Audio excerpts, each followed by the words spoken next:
Good morning, honorable members and those under the sound of my voice. I echo the words of the psalmist when he declared in Psalms 100, verse 5, "For the Lord is good, his mercy is everlasting, and his truth endureth to all generations." Today, in our Moments of Impact devotional segment, I'll be sharing with you part one of a two-part devotional entitled, "Don't Bow." All around us, every day, we are pressured to bow to prevailing trends, popular belief systems, philosophies, and ideologies that are often contrary to our standards or what we believe in. As a nation and a people, we must be careful not to bow to anything or anyone that contradicts or contravenes our Christian heritage and roots. The world as we know it is not like it was yesterday. The times we live in are very different and peculiar. The principles and values that once existed in many respects are no longer existing and have become antiquated and obsolete. When we assess what's taking place in the world today, we can't help but to conclude that these are the last and evil days. However, despite the direction the world is heading in, we must not acquiesce to its pressures, no matter how intense they might become. As the saying goes, if we don't stand for something, we will fall for anything. I recall a familiar story in the book of Daniel chapter 3, where there was a king by the name of Nebuchadnezzar who created a golden image. This king sent to gather together the princes, the governors, the captains, the judges, the treasurers, and all and sundry to bow down and worship this golden image. The word of God further states, "Then an herald cried aloud, 'It is commanded, O people, nations, and languages, that at what time you hear the sound of the cornet, the flute, the harp, the sackbut, the psaltery, the dulcimer, and all kinds of music, you must fall down and worship this golden image. And whoever does not fall down and worship this golden image will be cast into the midst of a burning fiery furnace.' Therefore, when all the people heard the sound, they all bowed down except for three Hebrew boys, namely Shadrach, Meshach, and Abednego. They were, of course, reported to the king as being disobedient and not complying with the commands to bow. The king then, in conversation with them, reiterated the command to bow and gave them one more chance. While giving them another chance, he reminded them about their fate. He told them, if you refuse to bow down, you will be thrown into the burning fiery furnace. And then would God will be able to rescue you from my power?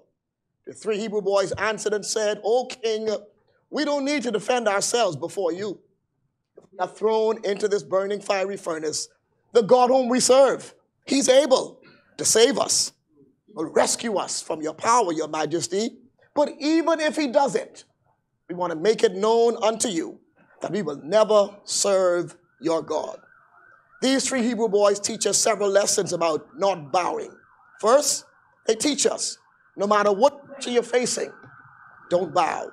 Secondly, they teach us, stand on our principles and our values. Thirdly, they teach us not to be afraid what man can do to you or what consequences you will face if you don't bow. Lastly, they teach us to dare to be different, even if it means you have to stand alone. In conclusion, I leave you with these words. Just like the three Hebrew boys, don't bend to blend, but separate so God can operate. Selah, think and act on these things. Let us pray. Gracious and eternal Father, we thank you for the gift of life. We thank you for health and strength. We praise you for your excellent goodness. Father, we ask that you would give us the strength and the courage not to bow to daily pressures we are faced with. As a nation, help us to remain firm in our Christian convictions and beliefs. As a nation, we ask that you would help us to not be swayed by the prevailing trends in the world. Help us to stand our ground, knowing that the God we serve will never leave us, neither forsake us. Now, Father, we pray for the proceedings of this house today. We pray for your divine wisdom to be released upon these honorable members as they seek to chart the way forward for our nation.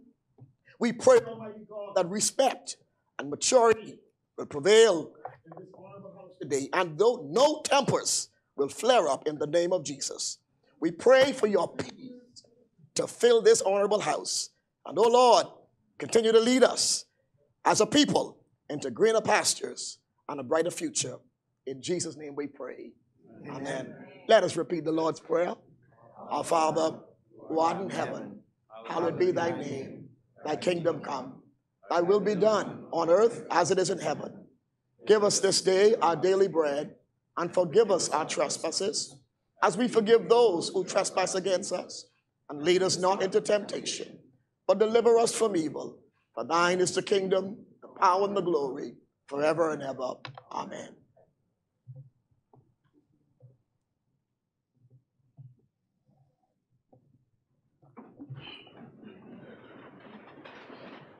Philip Davis, Chester Cooper, Brad Mitchell, Glennis Hannah Martin, Obadiah Wilscombe, Alfred Sayers, Dr. Michael Darville, Clay Sweeting, Keith Bell, Wayne Monroe, Vaughn Miller, Jobeth Colby Davis, Ginger Moxley, Mario Boleg, Jomo Campbell, Basil McIntosh, Miles Naroda, Pia Glover Roll, Lisa Ramming, Zane Lightborn, Dr. Hubert Minnis, Jamal Strawn, John Pender, Marcus Roll, Leon Lundy, Kirk Cornish, Wade Watson, Leonardo Lightborn, Leslie Miller Bryce, Leroy Major, Sylvanus Petty, Mikel Bonnaby, Michael Pintard, James Kwesi Thompson, Aram Lewis, Shannon Dawn Cartwright, Adrian Gibson, Adrian White.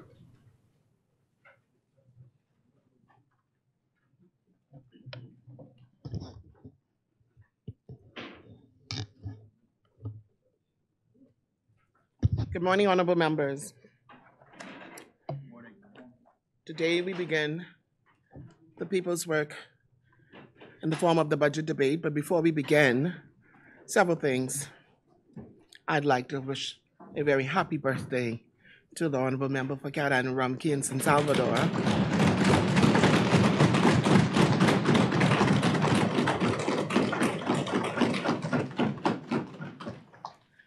Also, as we begin the budget debate, members, like my honorable bishop would have said, let's remember to be mature and respectful. Everybody will have an opportunity to speak. Those who will have an hour will have 2, or some will have 2 hours. I don't want you to take advantage of the points of orders. I want us to be respectful to that, and most of all, respectful to this honorable place that we call Parliament, where we come to conduct the business of the people who would have sent us here, which is the people of the Commonwealth of the Bahamas. That being said, remember to put those cell phones on silent, or you could cut them off. You can do whatever you want to do with them, but just don't allow them to make noise. Bailiff, I had several disturbances from the gallery. Make sure that those cell phones are on silent. Now, let's begin the people's work. The chair recognizes the honorable member for Cat Island, not the honorable member from West Grand Bahama and Bimini. Thank you, Madam Speaker. Madam Speaker, at our last setting, we asked the House to allow for today to put aside 1 hour to pay tribute to the Honorable George Smith. The government will have 3 representatives, the opposition 2. Thank you, Madam Speaker. Thank you, honorable member.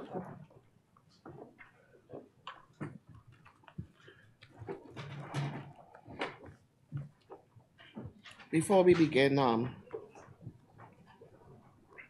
with the condolences, I'd like to make a correction on behalf of the Honorable George Smith.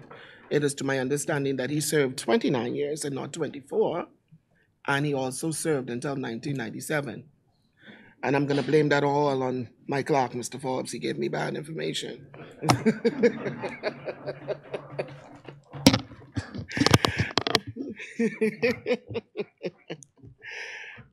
The chair recognizes the honorable member for Cat Island, Rumkins, and Salvador. Thank you very much, Madam Speaker. Madam Speaker, this is indeed a special day for me. And I see Madam Speaker, I have one sister, only one. And there were about 7 boys, 1 girl. And I was surprised when I walked into the house to see that she came. Instead of calling, she came to wish me happy birthday.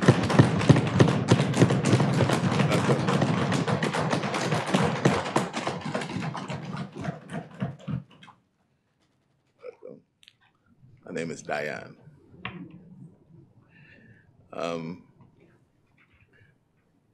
I want to say on this day, and I stand to pay tribute to our parliamentary colleague, George Smith, a giant of a man who was a stalwart in this honorable house, a cabinet minister, a political historian par excellence, a son of the Exuma soil,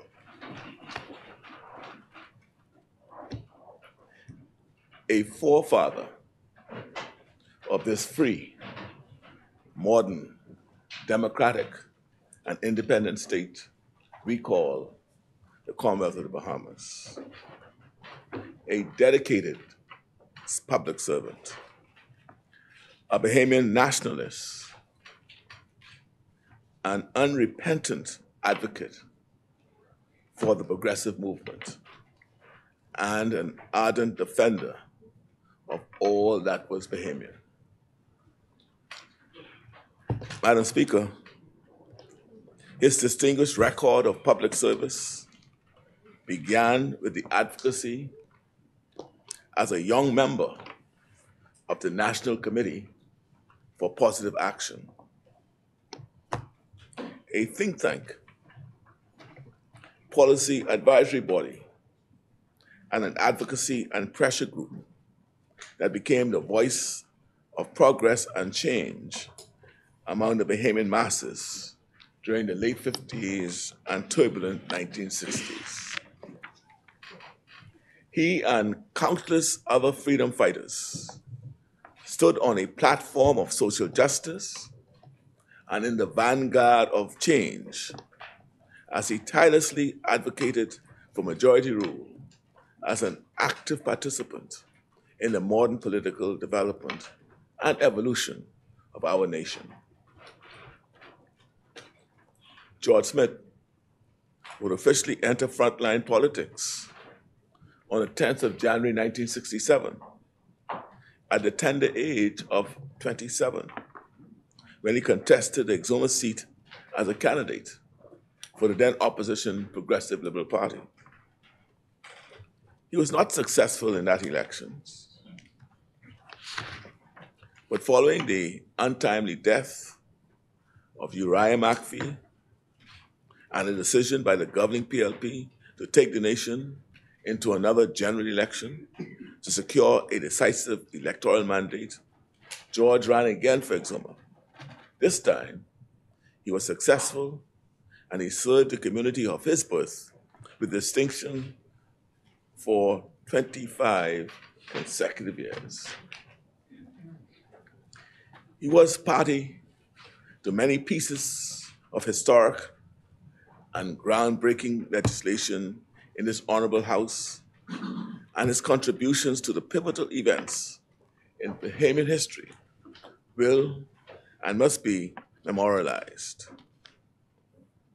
In the March to National Independence, George was one of the signatories at the Constitutional Conference in London in 1972, a conference that laid the groundwork and legal framework for independence the following year, 1973.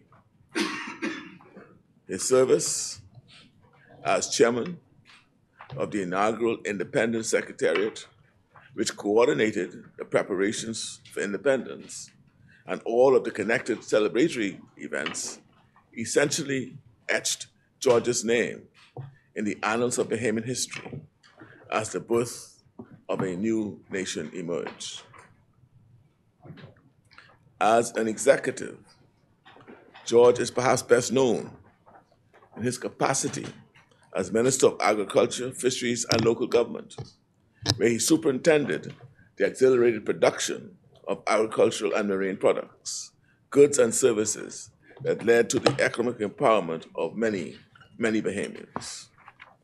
He also served as the Minister of Transport. As the chairman of Bahamas Telecommunications Corporation, George was instrumental in introducing cellular services, and as chairman of the Hotel Corporation of the Bahamas, he led key developments in our tourism sector. As a diplomat, George served ably as the non-resident High Commissioner to the Republic of Singapore. I note George's most recent assignment in public service as special advisor to myself for the 50th anniversary of independence celebrations. Suffice it to say, George's commitment to our nation extended beyond his professional achievements. He was my mentor, a friend, a trusted voice who helped shape the discussions that have propelled the Bahamas forward. Today, we also fondly remember our dearly departed brother and the role he played in mentoring the next generation of political leaders in this country. He is quite proud to be able to shepherd the career of his now MP Chester Cooper, who is the Deputy Prime Minister, Minister of Tourism, Investment and International Trade, and the Deputy Leader of the Progressive Liberal Party. George was steadfast in his dedication to empowering ordinary Bahamians, and his tireless advocacy for progress and change will remain his enduring legacy. His life and legacy will continue to inspire generations of Bahamians, and his memory will forever be etched in the annals of our nation's history. Such is the meaning of life, Mr. Speaker. I shall miss him, and many of us who've had the pleasure of enjoying his company over the many years. Sometimes I used to call him the irritant, and he was a good irritant, a good irritant, and it's like the what's it, Joe Lewis, who speaks about getting in good trouble. John Lewis, getting in good trouble. Well, George was a good irritant because it was always for something that helped to build up the common good. So on behalf of the government, people of the Bahamas, and myself, Anne-Marie, and my family, my children knew him as Uncle George because they were all very close for many, many years. And to my nephews, Gina, my niece, Gina and Gigi, my nephew, Andrew, and the wider family, most especially Robert and Philip. His nephews and nieces, especially Frank Smith, one of our former colleagues here. We want to wish them all our sincerest condolences in this their time of bereavement. May he rest in peace.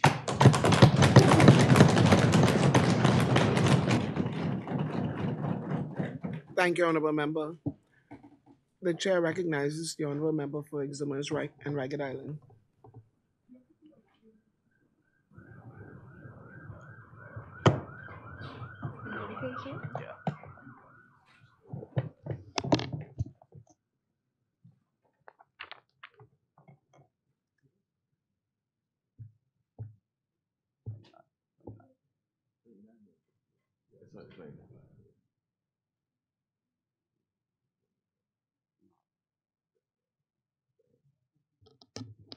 Honorable Member, before we begin, would you like to table want Would you like to table? Yeah, Yeah, my math was a bit off. It's from 68 to to 97, 97. 29 years. That sounds to me like 29 or 25. So I just wanted the record to reflect. He served this honorable house for 29 consecutive fruitful years in this country.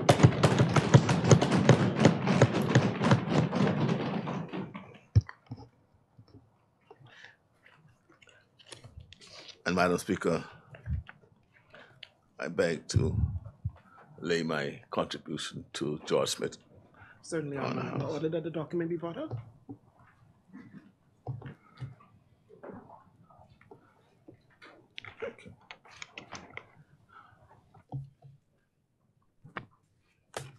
Order the document to lie on the table. The chair recognizes the honorable member for Exumas and Ragged Island. Thank you, Madam Speaker. I rise to pay tribute to the Honorable George A. Smith. George was a great man, a great member of Parliament, and a great friend. He was born in Exuma. He attended the Georgetown All-Age School, and he was simply a legend to me and so many other Exumians. George was a member of Parliament for Exuma and the Rollville constituency at one point in Exuma, as the Prime Minister pointed out, for nearly 30 years, from 1968 to 1997. That should tell you how popular George was. We loved him and love him still to this day. Not only did Exuma know George and know that he had our back, but we knew we sent a fighter to the House of Assembly who would work to make the lives better for everyone. He was Exumian, true and true, but his national reach advanced the well-being of all Bahamians. It is because of George and soldiers like him that we were able to achieve majority rule in this country. I found it profoundly inspiring when Sir Arthur Folkes recalled in an article he wrote in 2005, and I quote, "I met George Smith when he was a young insurance agent back in the early 1960s. Mr. Smith's complexion would have made it easy for him to find acceptance on the white side of the Bahamian racial divide at the time. But he chose to throw in his lot with the struggle for majority rule." That was George. He believed in the progressive cause. He was a signatory to the Constitution. And it's because of George and the patriots like him that we are an independent nation today. George was a true progressive who fought for the cause every day God gave him breath. As Minister of Agriculture, Fisheries, and Local Government, he made it his mission to empower people, particularly in the Family Islands. Every role he was given, he served diligently. As chairman of BTC, he drove communications in the country forward. As chairman of the Hotel Corporation of the Bahamas, he was instrumental in driving tourism. Even in his 80s, George answered the call to service. He was an advisor to the committee that planned the events to mark 50 years of Bahamian independence. And he was non-resident envoy to the Republic of Singapore. And he did promise that I would travel with him to present his credentials. The nation has lost an outstanding son and a true patriot. For me and many, many people in Exuma, this loss is personal because, as I said, he was a friend. For Exuma, George can be credited with much of the infrastructural works in what we call the West, including connecting Barataria to the mainland with 2 bridges. His track record as an MP was excellent, and he never broke his ties to Exuma. He would help people everywhere he went. He was kind and generous and people knew he would do his best if they needed assistance. For the Exuma Keys, he showed a special love, with Staniel Key being his stronghold. George was also a mentor in my political career. When I campaigned, the fellas on the blocks in Black Point asked me to pattern my representation after him, and that is what I did. George and his brother Philip supported me politically, and I'm very proud to see a fellow Exumian as deputy leader of the PLP they loved so dearly, and even prouder when I eventually became deputy prime minister.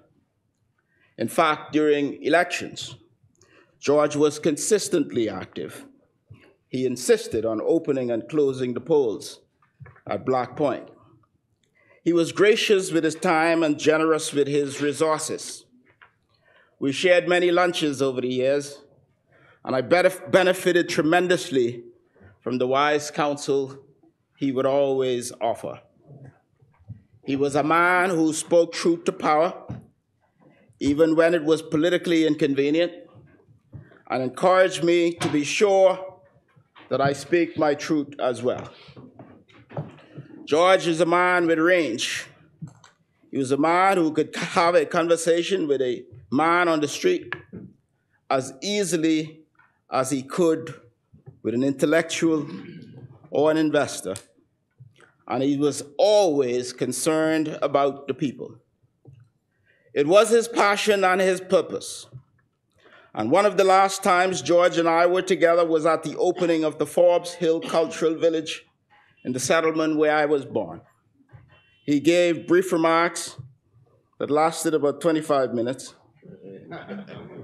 He put his arms around me and told me how proud he was of me and how we owe it to our people to reach out and give back. I am better for having known him. The Bahamas is better for having had his service. The Prime Minister and I have had occasion to honor him recently at the Exuma Music and Heritage Festival, fitting of his decades-long support for culture, heritage, homecomings, and regatta. We've also spoken, and I know that we, together with the Progressive Liberal Party and our government, will find an even more tangible monument that will signal his contributions to Exuma and our country.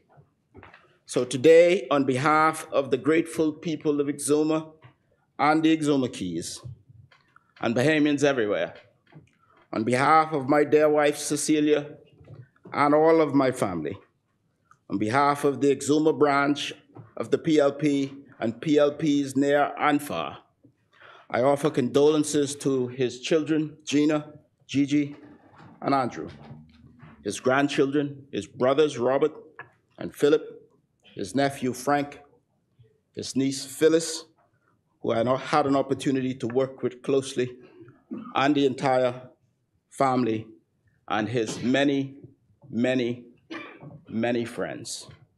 May God comfort his family. May the soul of my friend, the Honorable George A. Smith, Uncle George, may he rest in peace.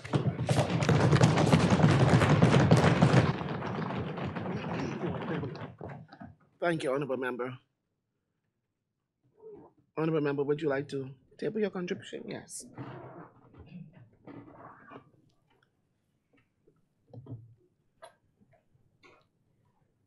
Order the document be brought up.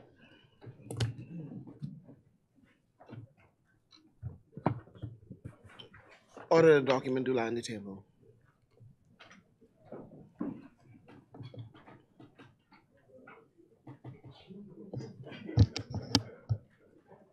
The chair recognizes the Honorable Member for Fox Hill. Yeah, all right. Sorry. Madam Speaker, first thing I want to do before speaking about our friend George is to say that Steve Rose says to tell you happy birthday down from Akron, sir. So I hope they heard that. You got the message, right? Great. So, and let me join with the expressions of happy birthday to the Prime Minister. I want to start off because this is entirely personal and not so much about the public George Smith that you've heard about, because it may seem a rather unusual choice for me to be speaking about him. But I've said to younger politicians that this expression, politics is a fortuitous business. And the main thing is actually to just be present, because most of it is luck. And so in the fall of 1975, I was then the chair of the Centerville branch of the Progressive Liberal Party. And this was my first convention. And so it was my task to read the annual report of the branch, which is, of course, usually one of the most boring exercises that you could ever go through. And nobody's in the room when this takes place. But on the morning that I was reading this, Muhammad Ali was coming to the convention. So I'm sitting there as chair, and I'm praying to myself. I'm saying, now, you know, if I get to speak after Ali, nobody's going to be in the room because he's gone. So I better be. And as it turned out, I was the last speaker before Ali appeared.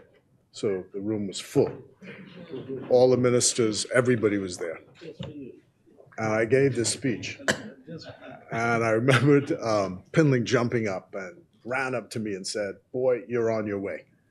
And after that, there was a procession of ministers led by Loftus Roger who were claiming me as their protege. And George Smith was one of those. And I ended up with his brother Philip going around the country almost every weekend up until and through the 1977 campaign. And there is no substitute for that kind of hands-on experience with politicians who themselves are experienced.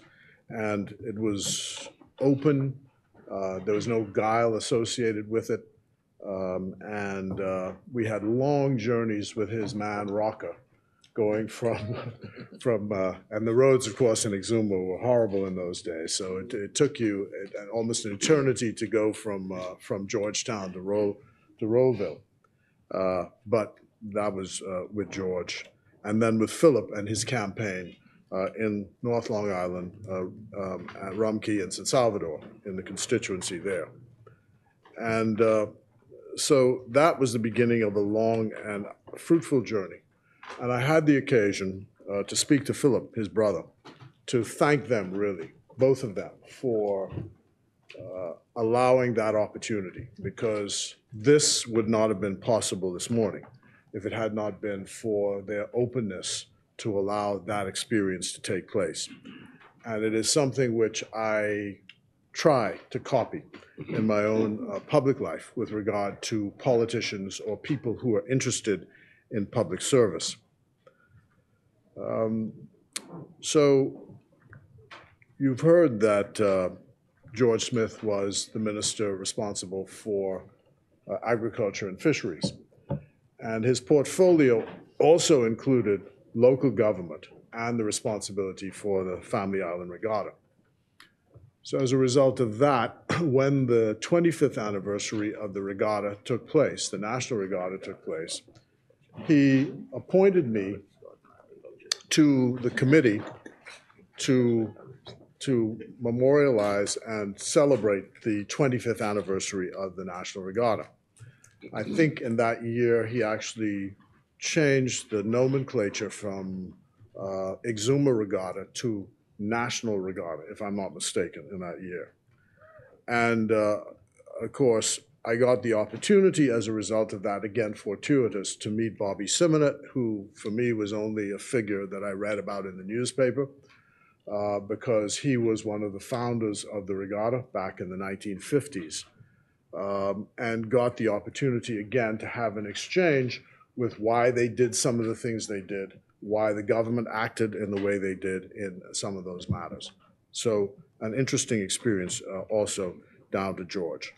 He was the one of the signatories of the document of independence. You've heard that, and we have left now Sir Orville Turnquest, Sir Arthur Folkes, and Honorable Philip Bethel. I think those are the only ones left. And A. Loftus Roker, yes, of course.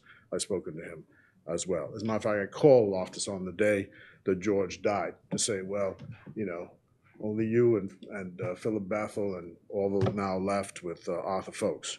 So that too was an interesting experience. And I know he was looking forward to this 50th anniversary celebration. I'm really sorry that he's not able to be here for the 50th anniversary. The Deputy Prime Minister referred to George's phenotype.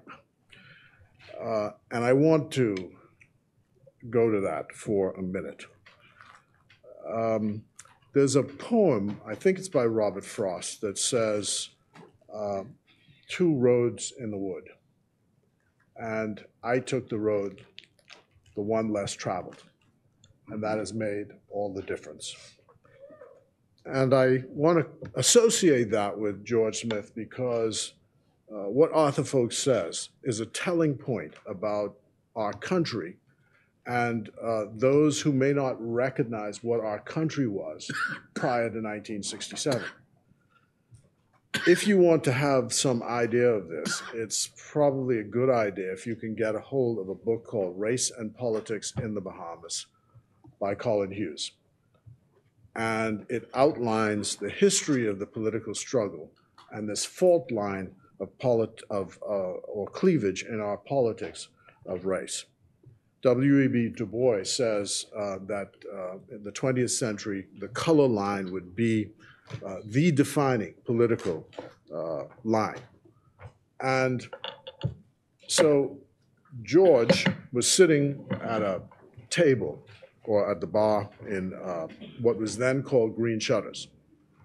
And a friend of ours, mutual friend of ours, Doc Sweeting, was cracking a joke with him. And he said, you know, George, you know when you go over to Miami, you could pass over there, right? And George did not crack a smile. That was not funny for him at all because he identified as a black man. And, you know, in these days, in those days, that, as Arthur Folkes was saying, that says something. And what defines you, I think, so much is that when you are in difficult times, not in the easy times, where you take your stand. And to me, that's right. No matter what happened after, no matter what was done, so on and so forth, the fact is he took that stand. And that defined, for me, who he was.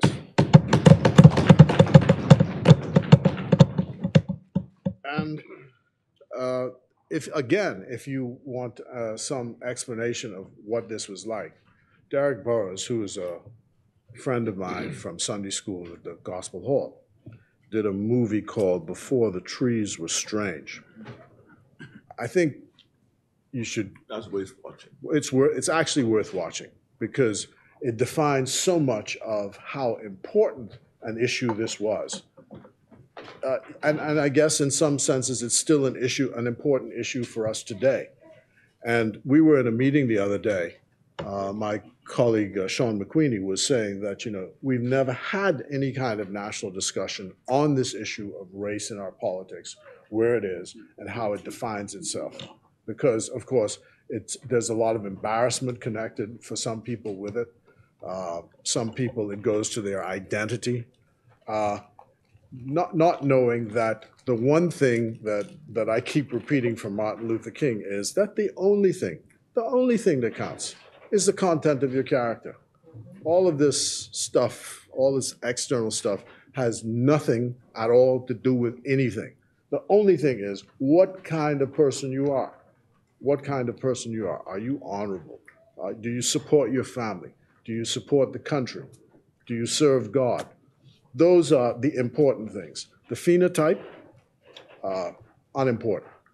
And when you read Colin Hughes's book about this issue, and you read Sean McQueenie's book, Breaching the Gate, about how important this all along in the history of our politics was, you'll see why I think it's important for us to put George Smith in the context of that struggle and where he stood as a great Bahamian.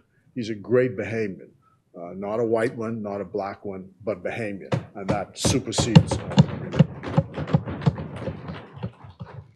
So he signed the independence documents. He's left us in our 50th, almost in our 50th year.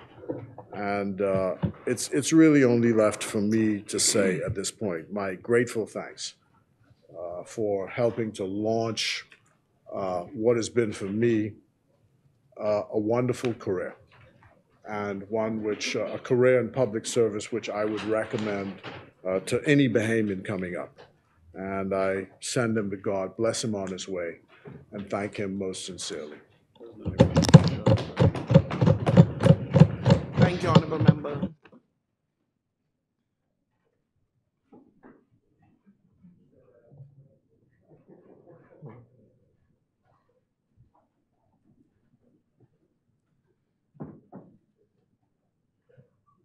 The chair recognizes the Honorable Member for Marco City. Thank you very much, Madam Speaker.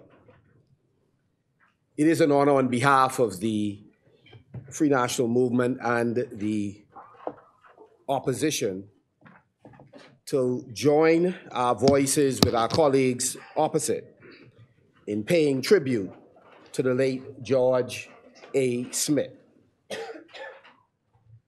Madam Speaker, one of the reasons these occasions are both sad but special is because we are often standing to pay tribute to someone who has made an indelible contribution to the development of the Bahamas. And the reason why it is special, Madam Speaker, because it gives us an occasion to look at the complexity of our country and sometimes the complexity of the personality that we are paying tribute to. And George A. Smith was a very complex Bahamian. I grew up, Madam Speaker, knowing his name from the early days, from the days of being a student at the College of the Bahamas, demonstrating on Bay Street in the aftermath of the then Commission of Inquiry and being arrested as a young student for protesting downtown at that time. And Madam Speaker, there were a number of names of larger-than-life figures that as young activists at the College of the Bahamas we would recall. One of those figures was George A. Smith. He was a fixture in Bahamian politics. He was someone, Madam Speaker, who would be the first to say that he, like others, had his flaws. But what was clear, he was humble enough not to say the second half of the equation, but he was consistent in his interest in advancing the Commonwealth of the Bahamas. And Madam Speaker, why these occasions are important in paying tribute, because it's one of the rarest occasions where policymakers in the House of Assembly say decent things about each other. Madam Speaker, in times of debt, it is the clearest a human mind often becomes, because we reduce things to its bare minimum. We recognize what is important. In times of debt, sometimes it's largely irrelevant who that person owed, because I mean, you certainly in most cases not going to get the funds then. And the persons who owed them will not pay it to their estate. But more importantly, in times of debt, you don't sweat the small stuff. You often try to look at the essence of the person that's lying before you. And in this case, George A. Smith an outstanding Bahamian, a fixture in our political landscape, you look at the essence of the man. Despite his many accomplishments, he was a humble man. Even recently, as you talk to persons who engaged in conversations with him, he was a remarkable storyteller. And in telling the story, those that knew him well would tell you that while he may talk about things that he accomplished, it was never from a place of boasting. It was to put in context Bahamian history and the role that different persons played. As a young Exumian, George Smith developed a certain sensibility that was already referred to. This issue of color, we differ a little bit with the member for Fox Hill. It is relevant, but it's secondary. And Madam Speaker, Maulana Karanga, who's the founder of Kwanzaa, he talks about this, the 3 C's of defining who a person is. George Smith, in being willing to stand with the majority of Bahamians and support the empowerment of Bahamians of African descent to have one vote like everybody else, he obeyed that interesting formula by Maulana Karanga, the founder of Kwanzaa. He says there are the 3 C's: color, culture, and consciousness. George Smith had that consciousness that all men and women are created equal, deserve a right for full representation. And plus, it's not a controversial issue in any event. All of us descended from Africa. And so, Madam Speaker, George Smith in the early days cast his bucket with the vast majority of Bahamians, though he could have gained advantage associating with the minority population at that time. But George Smith, in his complex life, also revealed another thing. And that is, he revealed the thing that Lerone Bennett talked about. That is having this unique ability to erase historical biases without introducing new biases. So while he sought to ensure the enfranchisement and empowerment of the majority population, he was not on that mission to denigrate those that governed before, but unequally. And that's a valuable lesson to all of us. Because even on this side, we recognize sometimes that special card is played. And so in this moment, color is irrelevant. During some other debates, it is, unfortunately. So Madam Speaker, George Smith, the complex patriot, leaves with us valuable lessons. Lessons of why we must resist tribalism in politics. George Smith worked the Bahamian Times alongside another Bahamian nationalist and patriot, Sir Arthur Foulkes, the very one that we sought to conveniently omit from being at the table in 1972 as George Smith and others were. George Smith recognized the value and the beauty of the friendship with Sir Arthur Foulkes. And he recognized that tribalism in the politics is most unfortunate. So even at the time when George Smith learned that Sir Arthur Foulkes had been asked to resign, he took the time to spend time with his friend. When he resigned from the Progressive Liberal Party, George Smith recognized the value of friendship. And that must count for something. That must count for something in good times and bad times, when one party is in and one party is out. Because this is a complex society. And one of the lessons he left behind is that notwithstanding the colors we wear, we have to be careful that we continue to validate others, notwithstanding which political organization that they are a part of. And so even on this occasion, it's important for us, since we are open, to be reminded of that invaluable lesson.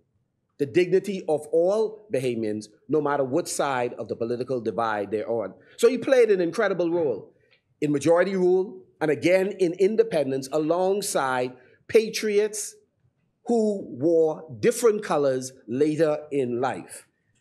The member for Fox Hill made an interesting point. Yes, he was a mentor to many. And back then, the member for Fox Hill, who fought for the progressive cause, had occasion to pause to work also with policymakers on the other side of the political divide, which brings me to another dimension of the life of George Smith. He was an outspoken Bahamian. And so he had no difficulty in taking the Free National Movement to task, being careful, again, to value important friendships and the dignity of those on the other side. But he also held his own party to account and challenged the party when necessary. And that is also a valuable lesson he's leaving behind, that in the waning years of his life, as a young politician on the front line, I always found it admirable that he was prepared to critique the selection of candidates in his organization, to examine policies, and make public statements in some cases about whether or not the policy made sense for the ongoing development of the Commonwealth of the Bahamas. When I went to Ministry of Agriculture, his name was a name that came up, having made incredible contributions in the area of agriculture. Well, that's something that was near and dear to him, given the role that Exuma played as one of the most productive centers in terms of agricultural development in the Bahamas. He went on in the Ministry of Tourism, when he served as the head of the Hotel Corporation, to play a pivotal role in the sale of certain assets, Radisson being identified as one of them, which predated the establishment of Bahama. He also was instrumental in Batelco. I close with this, Madam Speaker. George A. Smith impacted activists not just in the Progressive Liberal Party, but inside the Free National Movement. He made a contribution to this notion of being fearless in sharing your views. Secondly, speaking truth to power. Thirdly, maintaining ties across the political divide in a very meaningful way. So as we pay tribute to him, we remember all of those that worked closely with him in those early days, FNMs and PLPs. And I remember sitting in the Senate, serving alongside of Frank Smith, who became a trusted friend who provided advice, even though we contested different political ideas. And so I say to the Smith family, Frank, who I know best of all of them and who I valued over the years, but I say to his wife, to his children, to all of his grandchildren, to the members of the Progressive Liberal Party, we extend our condolences from the Free National Movement and the opposition. We celebrate a life that was well lived. We celebrate a complex man who served with humility and whose contributions were many.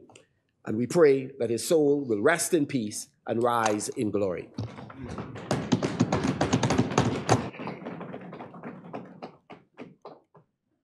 Thank you, Honorable Member. Honorable Member, would you like to, just let the document be brought up?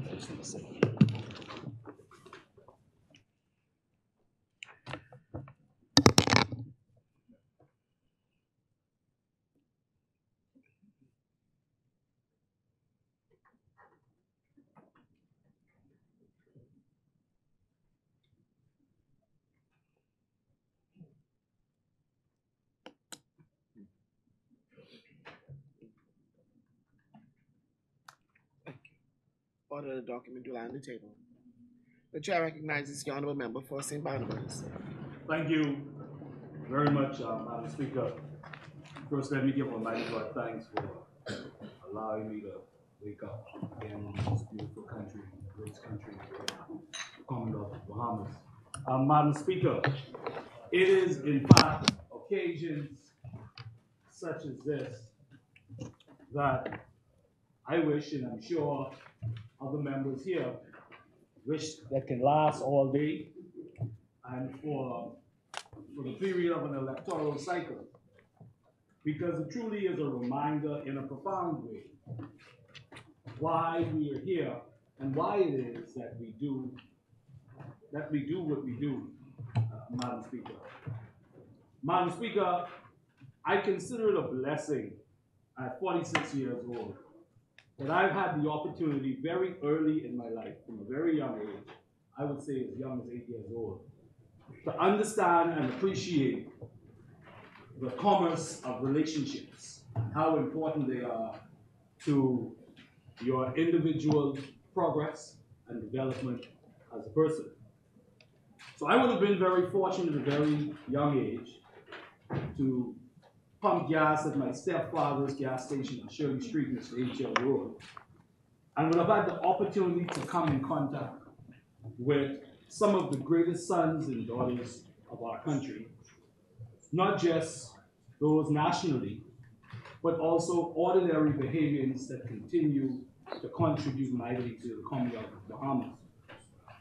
I can remember putting the gas in the tanks of the father of the member for Anniston, Lady Hannah, Celestial Thompson, who was the first Commissioner of Police in independent Bahamas, Purvis Bain, and the list goes on, Madam Speaker.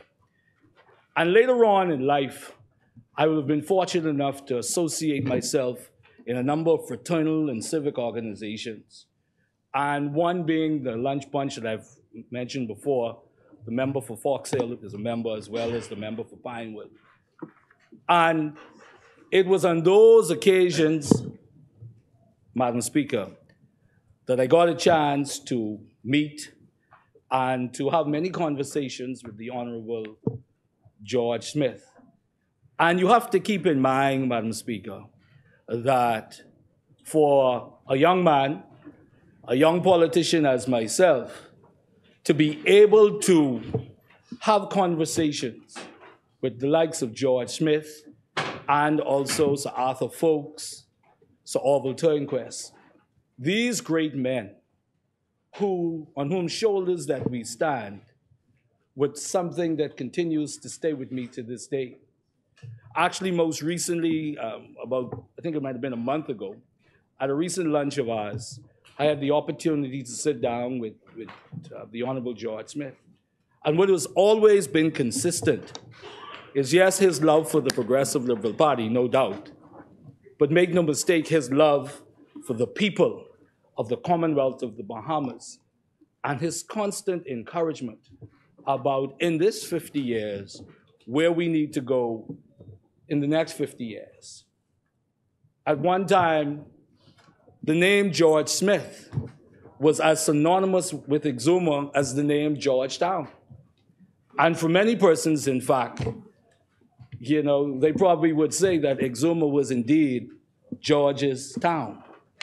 But that was the significant impact that George Smith had on the people of Exuma and the people of the Commonwealth of the Bahamas.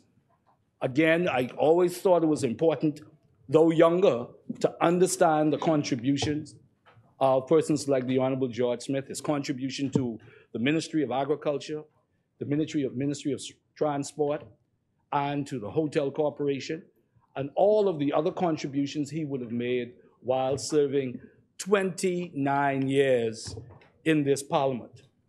And in a time, Madam Speaker, where we are trying to get re-elected to serve in this honorable place for 29 years speaks, indeed remarkable, speaks to the volume and the magnitude of who the Honorable George Smith was. Madam Speaker, in that most recent conversation, and this just reflects, again, his ability to, if you will, to compartmentalize different issues when he would speak to you. He said to me, he said, "Boy, Brother Cartwright, you just got elected over a year ago, deputy leader of the Free National Movement." He said, "Who knows? Say very soon you might be deputy prime minister," And I said to him, I said, Mr. Smith, that would mean that your party would have to lose the next general election. And, he was very gracious in his remarks. He didn't necessarily want to concede that.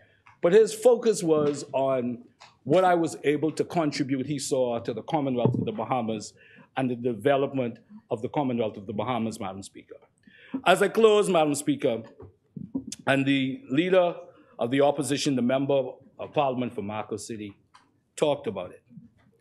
In this 50 years of independence, as we reflect on who we are as a people and the thoughts of where and the prospects of where we ought to be going, the true legacy of persons like the Honorable George Smith and others that have passed on should be felt in what we do going forward and how we contribute to our country, how we give up and continue to sacrifice.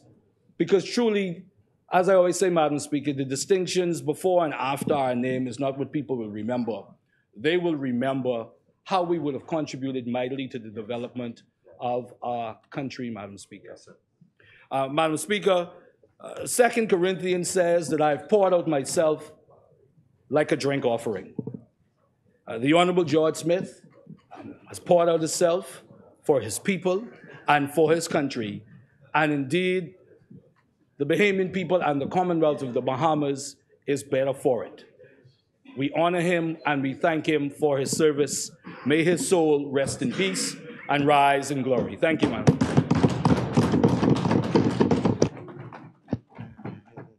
Thank you, Honorable Member.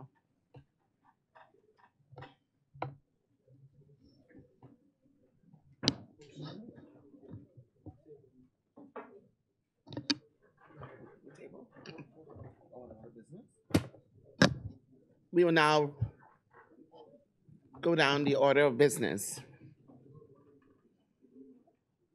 Introduction and swearing of new members. Laying of documents by ministers.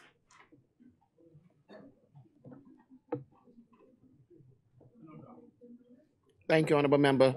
Statements and communication by ministers.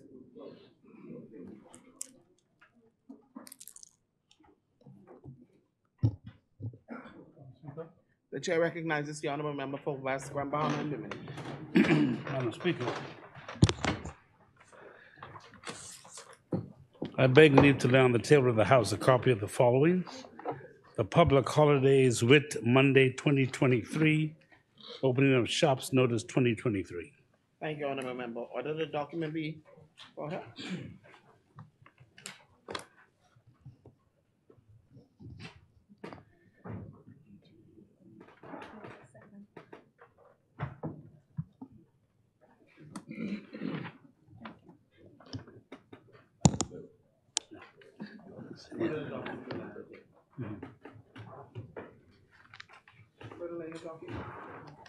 No further documents, Madam Speaker. Statement and communication by ministers. No communications, Madam Speaker. Communications by the clerk. Messages from the Governor General. Messages from the Senate. Motions for leave of absence, leave to resign seat, and new writs. Petitions of presentation of petitions. Presentation of reports of committees.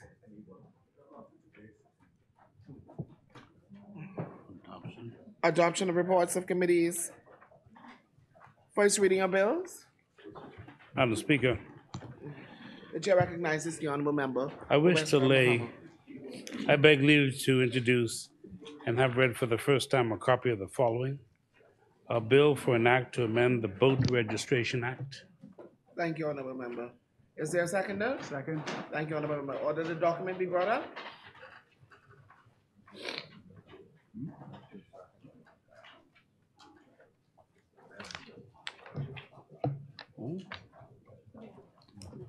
It's been moved and seconded that the following bill be read for the first time. Boat Registration Amendment Bill 2023. As many are in favor will remain seated. Those opposed will stand. Order that. The bill will be included in the compendium bills during the budget debate, Madam Speaker. We've received support from the opposition. Madam Speaker, you wish to confirm. Thank you, Honorable. Mr. Miles? No objection. Thank you, Honorable Member. Order that the bill be read for the first time and tabled. A bill for an act to amend the Boat Registration Act. Thank you. For the first reading? No further first readings, Madam Speaker. Thank you, Honorable Member. Second reading, committee of bill. The chair recognizes the Honorable Member for Cat Island, Rumkey, and San Salvador. Thank you very much, Madam Speaker. Madam Speaker,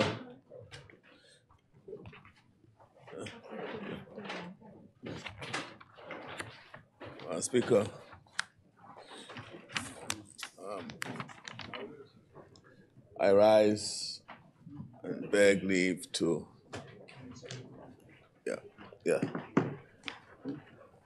to cause a debate for the passing, second reading of a bill for an act for the appropriation of diverse sums of money for and towards deferring the expenses of the government of the Commonwealth of the Bahamas on revenue account for the financial year commencing the 1st of July 2023 and ending on the 30th of June 2024.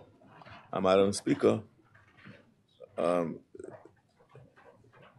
accompanying, that is what we call the anchor bill, along with the bill for the appropriation of diverse funds for capital development for the financial year ending the 30th of June 2024.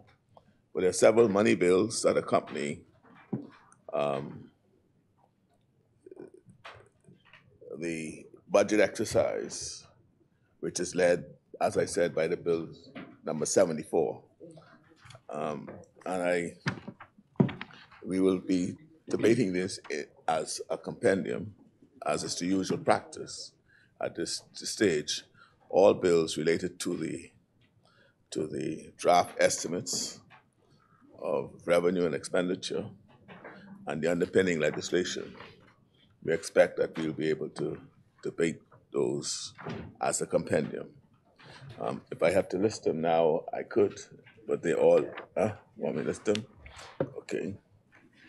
I read the bill for deferring of expenses. The next bill will be deferring of expenses for capital development. That's bill number 73, bill number 74, bill number 75, a bill to amend the Family Island Development Encouragement Act, bill number 76, a bill for an act to require to require businesses to hold a business license and to repeal the Business License Act of 2010, a bill for an act to amend the Real Property Tax Act, a bill for an act to amend the Public Finance Management Act, a bill for an act to establish a fund for deposit of revenue derived from immigration fees, a bill for an act to amend the Stamp Act, a bill for an act to amend the Customs Management Act, a bill for an act to amend the Value Added Tax Act, a bill for an act to make new provisions for the imposition and collection of customs duties, a bill for an act to provide for the imposition and collection of excise duties and excise taxes, a bill for an act to amend the Tax Appeal Commission Act, a bill for an act to amend the Insurance Act and to validate the collection of premium taxes, a bill for an act to provide for substantial economic presence and annual reporting of commission entity carrying relevant activities for connected purposes, a bill for an act to amend the Constituency Capital Grant Act,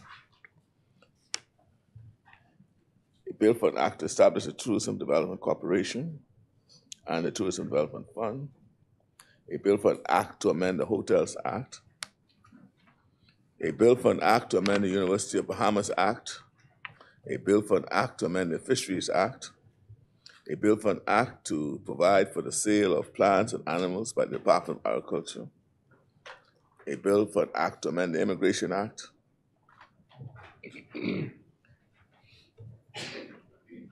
A bill for an act to amend the Proceeds of Crime Act. That wouldn't be. Yeah. A bill for an act to amend the Animal Protection and Control Act. A bill for an act to amend the Bahamas National Trust Act. A bill for an act to amend the Road Traffic Act. A bill for an act to amend the Port Authorities Act. A bill for an act to amend the Passenger Tax Act. A bill for an act to amend the Harbor Dues Act. And in essence,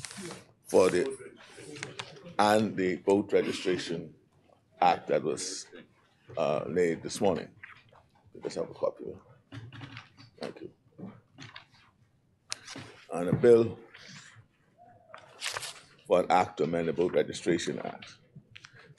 So, Madam Speaker, they would be on the agenda as items starting at item number 73 through to 101, but with the Boat Registration Act, that is likely to be 102. So we could make this 102. And as is the practice, those bills will be debated as a compendium.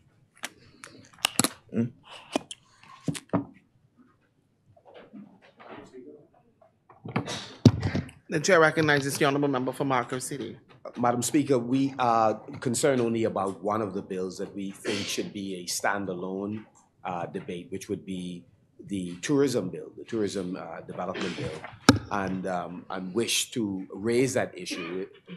If there are no matters that are essential in the passing of the budget, that is a very weighty bill that, again, when it was initially introduced, the member for Exuma and Ragged Island, we got the impression intended to bring that back as a standalone bill, and we certainly were in cooperation with that, but are a bit concerned that it's now being lumped in during what we believe is a very weighty schedule with a number of significant amendments to other bills, and would ask that we look at debating that as a separate entity. Well, first of all, it is a bill that speaks to revenue. It's a money bill, right? And one of the reasons why, quite apart from another internal consultation we're having, we thought it would be dealt with in any event because it sets up a fund, and there's a revenue stream that's deriving from for this a money bill, and so since we are dealing with that, this is the appropriate time to deal with it. I will invite you to have your comments. I mean, you'll have plenty bites at the cherry, you know. When you'll have it when you have your 2 hours or your 1 hour, when we go into committee, when you go into committee, you have the opportunity to deal with it. When we go into the heads, you'll have an opportunity to deal with it. So you'll have many opportunities to deal with it. Thank you, honourable member. But again, when both leaders of the House get together and try to improve our system for deliberations, right now the rules allow for what we're doing, and we'll invite you just to make whatever concerns or make your contribution to the bill, any proposal that you may have to improve it or otherwise during the course of your discourse in Parliament.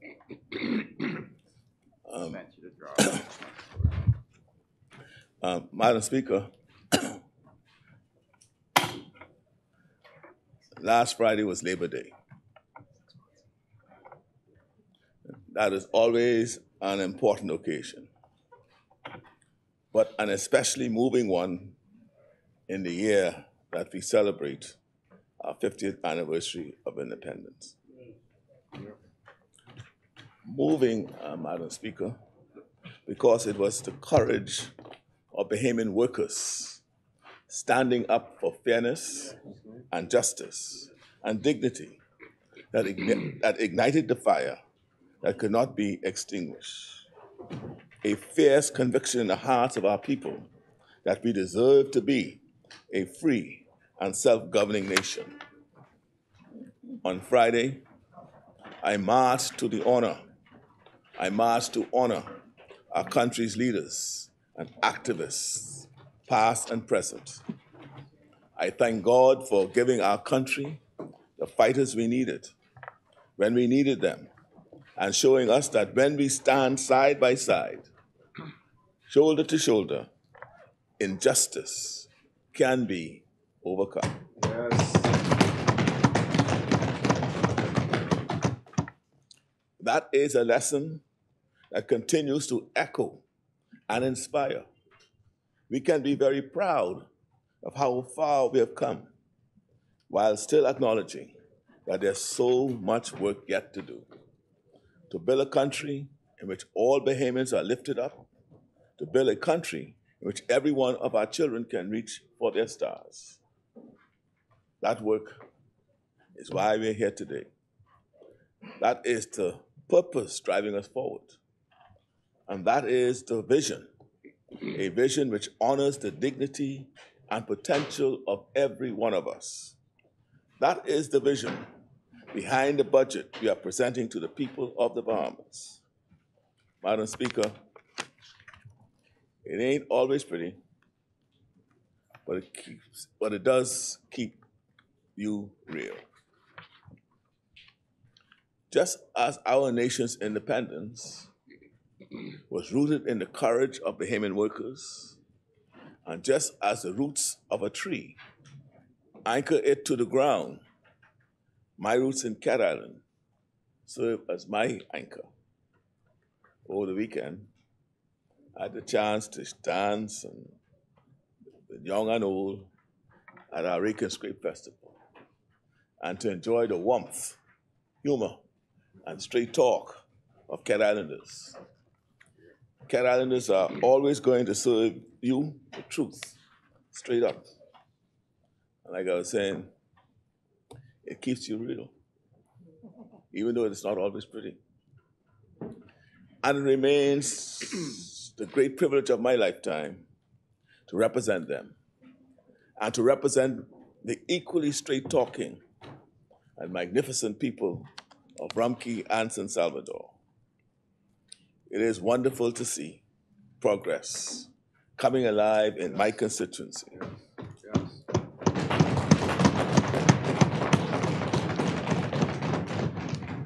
We are a government with a serious plan for the development of our family islands, which you will hear about in great detail during this month of debate. We are going to bring progress and opportunity and new resources to our islands, while still maintaining the traditions, culture, and the way of life that make them special. But Madam Speaker, I hope you will permit me, on my birthday, an additional moment of reflection. I've been thinking about some of my younger colleagues who sit in cabinet and other positions of great responsibility, who entered government full of zest, ready to usher in a new day for the country. They have overseen some exhilarating successes and experienced the great blessing of seeing their hard work translate into real, tangible change for our people. But there have been setbacks too. That is because government is a human endeavor. And there is no human endeavor, no business, no church, no institution of any kind which does not experience challenges, sometimes very serious ones. Enduring progress is hard to deliver, but we do this work to make a difference. So even as we battle forces of inertia or obstruction, or even dishonesty and malice, we must never lose sight of what a privilege it is to serve.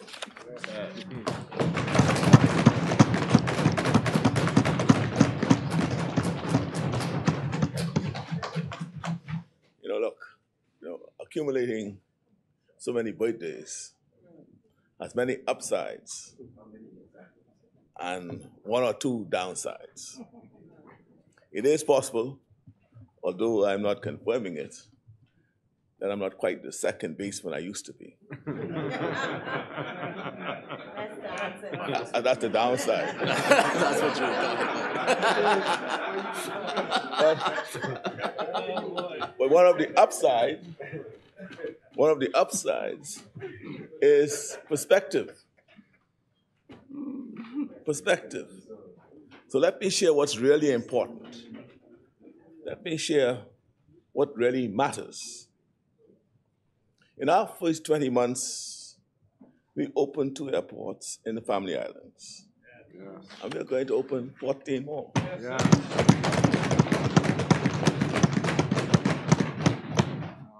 Our policies to jumpstart our economy help to generate extraordinary job growth. Yeah. And we're just getting started. We raised the minimum wage and concluded 19 labor agreements. Yes, with more to come. More to come. We launched a new era in Bahamian agriculture. Yeah. And we are going to continue to innovate and expand opportunities as we build food security for our country. We built new affordable housing. Yes. And we are going to keep on building. Yeah. So more Bahamians have the security of home ownership. We have recruited hundreds of new police, immigration, and defense force officers. And our new budget ensures they will have the resources and technology to make a substantial impact. We fortified our investment in border control and strengthened security partnerships, and in so doing, drastically reduced the number of migrants who reach our shores. Yes. Despite the escalating crisis in the region, and our new budget provides resources, and for 4 new vessels to the RBDF, to the Defense Force. So, we know about the crisis that's escalating to our neighbors to the south in Haiti. Yeah. They've had a massive flooding that resulted in loss of lives. Yesterday, they had an earthquake. And despite all the challenges they've been having, we have been able to drastically reduce the number of migrants who've been reaching our shores. When last would you heard about any landings? Yeah. Wow. Right? We raised, Madam Speaker, salaries and bonuses for nurses and started a catastrophic health care fund. And now we are building not 1, but 2 major new hospitals.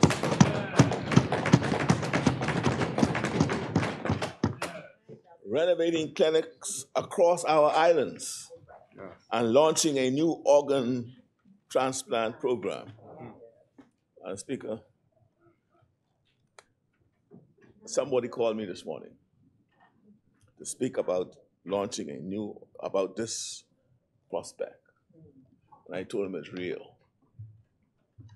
And they thought that this was a game changer for the Bahamas, particularly in light of the challenges.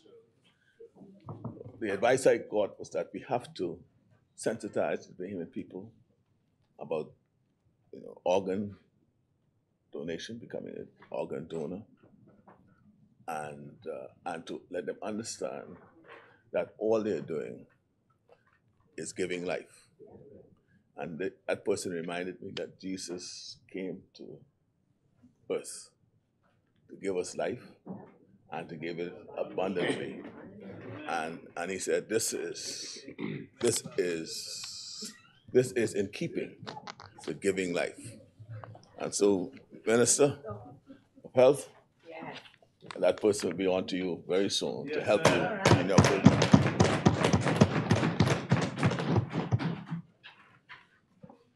We cut, Madam Speaker, we cut import duties on dozens of food items and invested in social service assistance. And our new budget provides resources for a new school breakfast program.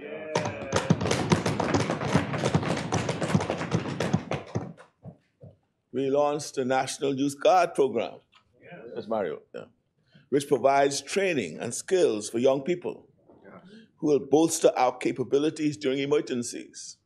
And in our new budget, we have the resources to expand the program, meaning that more young Bahamians and more communities across our country are going to be stronger because of it.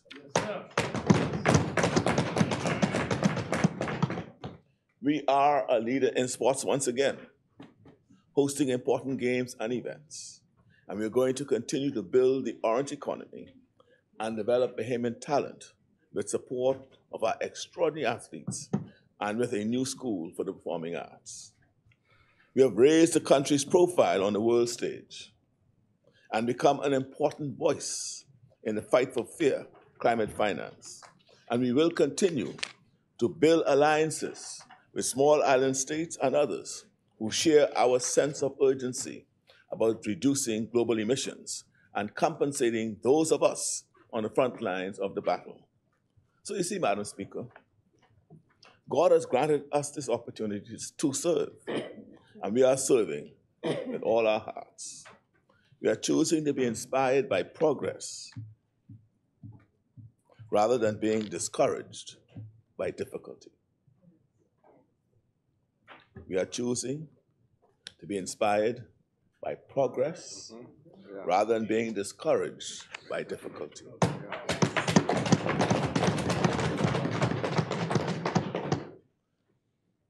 Though we are imperfect to some degree, we can still be used by God to accomplish His purpose.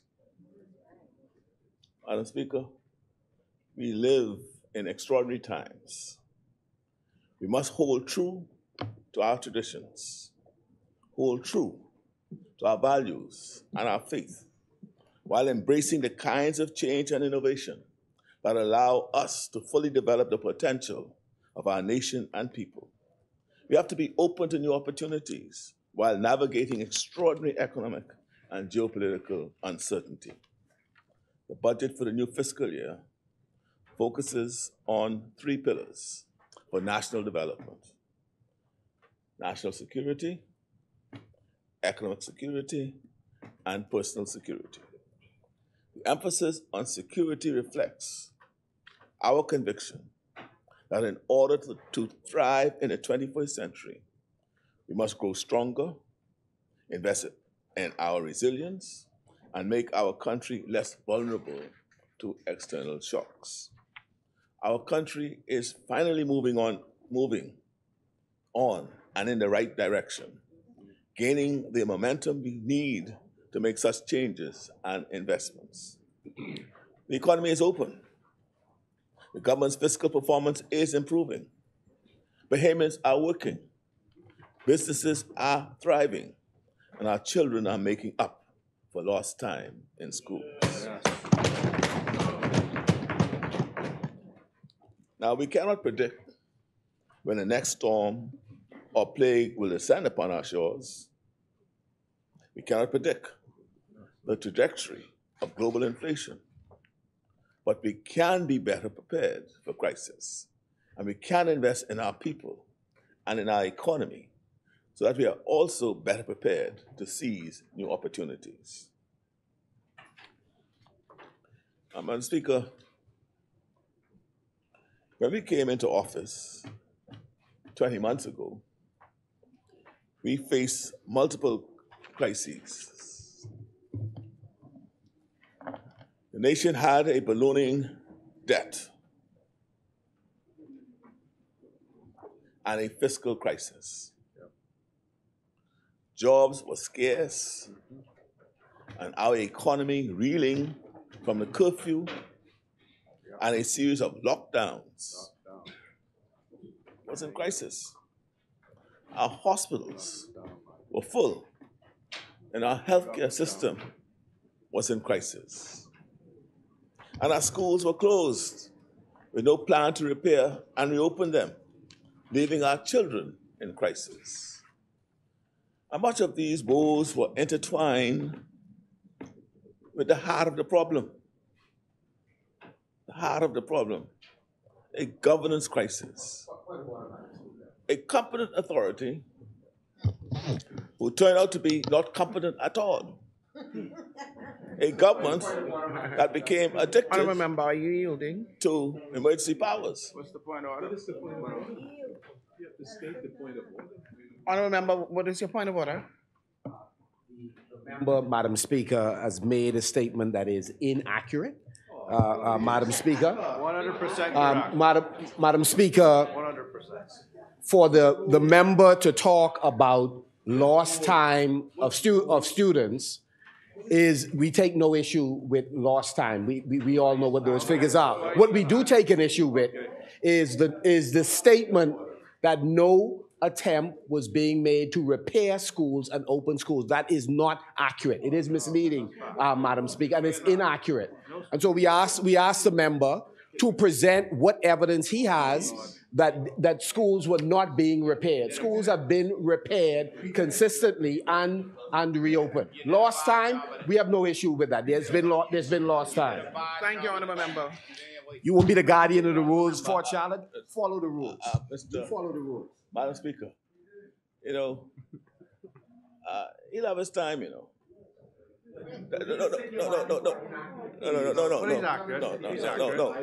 But you must appreciate, please appreciate the difference between when I have interpreted a set of circumstances I met. I have interpreted, right, so it is an opinion I give. Right, your opinion of what you left is different. It does not amount to a point of order because you differ from my views on that. So what you need to do is when you get up to speak, you just clarify your point. It's not a point of order. That is correct. Right? It's a different. When we It's an important speech. When Let's hear the Minister of Finance. when we came to office, Honourable Member, says the member on the floor. Important. well, Madam Speaker, of course, the Minister of Education will speak to these details. So I'm not going to get into details. But I can tell you, if they had plans or had started any work on schools, we would not have to spend how many? Unbudgeted, almost $60 million to repair schools. Unbudgeted? No, not every station. I'm telling you what we met. I tell you what we met. I tell you what I meant.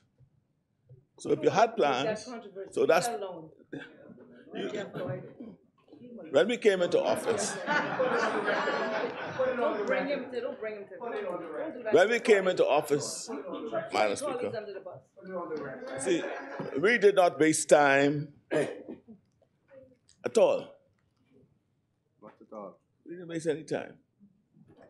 We didn't take a vacation for 6 months, for example. I remember that. We got to work right away. We lifted the curfew.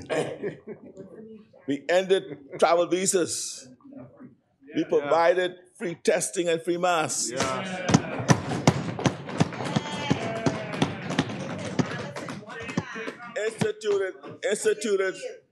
Instituted saner health rules. Expunged the records of minor breaches of the emergency orders. And we worked hard, and the Minister of Education worked hard to reopen schools and reopen the economy. We did that. We did, Madam Speaker. Listen now. We did what we promised to do.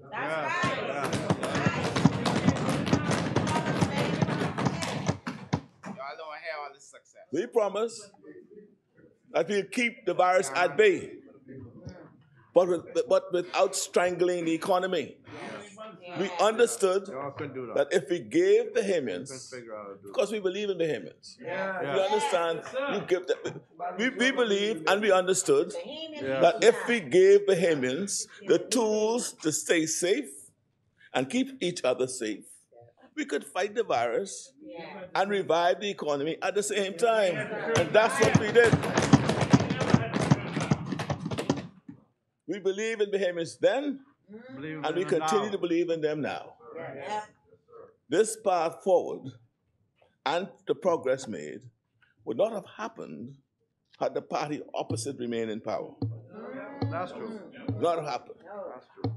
During the campaign, everyone recall, they said our plan was reckless. They said it. They tried to scare people about what would happen if we took over the battle against COVID. Yeah. In fact, I was always reminded I was no doctor. Wow. Yeah. You're no doctor, I'm the doctor. You all remember that? Yeah. The competent authority. Yeah, that's right. He kept, the competent authority kept reminding us that he was a medical doctor. He said now, free testing could only happen in Wonderland. You remember that? Right? It only happened in Wonderland. Right? But I know medical doctor,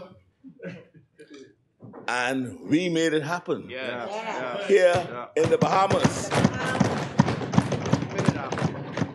Not in Wonderland. Not in Wonderland, in the Bahamas, Madam Speaker. Marco City too. Our speed in getting rid of their economy, our speed in getting rid of their economy, crushing policies, was vital to turning the economy around and allowing businesses to thrive again. Up to the election day, their former leader was backed up by his cabinet colleagues, including the current leader. They defended their regime of curfews, travel visas, and repeated extensions of the emergency orders. They defended their use of funds without following procurement policies and with proper controls being put in place. Before that, they defended their government's incompetent and heartless handling of Dorian. Right? Remember that? And before that, they defended a 60% increase in VAT. Wow. And nobody know. And before that, did you know?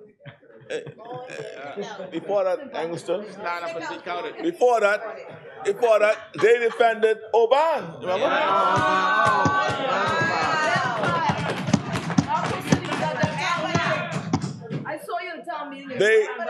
They defended the indefensible. They put that on Grand Bahama people.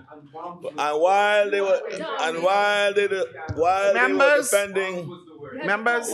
were defending the indefensible, we paid them no mind.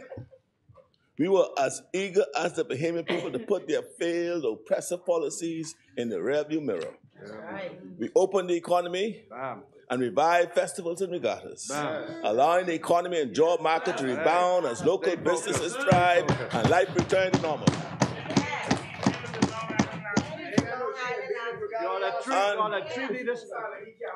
Unemployment levels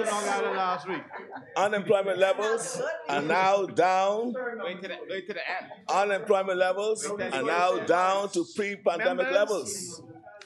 And the nation is seeing record-breaking arrivals of visitors to our shores. If only they had called the election even earlier, Madam Speaker, the country may have benefited earlier from our evidence-based approach to pandemic management. I agree with that.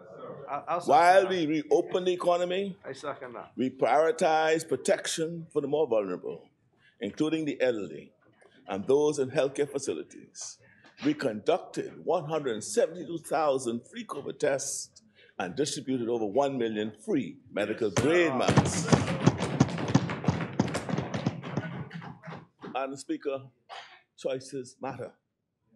Governments do not run on autopilot, and neither do economies.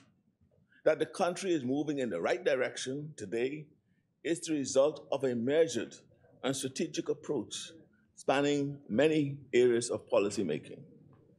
Before I outline key measures in our new budget, I want to briefly review some significant aspects of the foundation we have built during our first 20 months. The work in the year to come builds on this very foundation.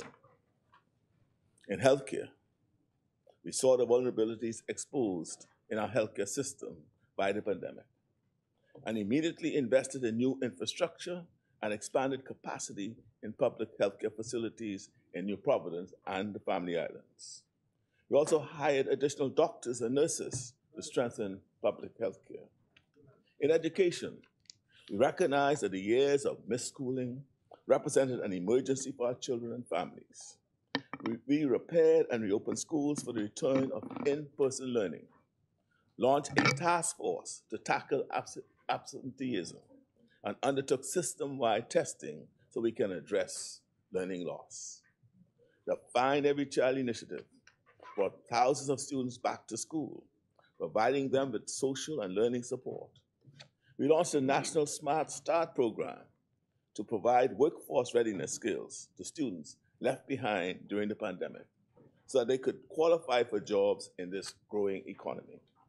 We moved to hire 200 additional teachers to address pre-existing staffing shortages. We expedited the rebuilding process for storm-affected islands, launched the Home Assistance Repair Program, and passed the presumption of death legislation to expedite that process for those who lost loved ones during Hurricane Dorian. In our northern islands, as well as in New Providence and several Family Islands, we saw the urgent need for more affordable housing, and we began to build right away.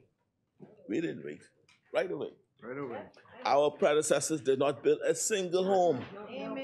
One single home in 4 years. Not even and they don't put keys coming soon. Not a single home in 4 years. Within months of our taking office, Bahamians had already begun moving into their newly built homes, Madam Speaker, with their keys in hand. Within months. Building affordable housing is a priority for us because the high cost of living in the Bahamas prevents too many Bahamians from building economic security. Life was already unaffordable for far too many in our import-based economy. And then came the global inflation crisis. Around the world, prices have risen to their highest levels in many decades. The problem comes from outside our borders, but we have tried to reduce the impact. We lowered customs duties, expanded price controls, hired new price control inspectors, expanded BAMSI farmers markets. Yeah. These measures helped, but not enough. The real solution lies in increased domestic production. We must lower the nation's food import bill. We are making major new investments in agriculture and food security, providing unprecedented funding for local farmers and agribusinesses. Yep. A major initiative, the Golden Yolk Egg Project, was launched early this year, with the worthy excellent goal of producing locally 100% of eggs consumed in the Bahamas. Yes.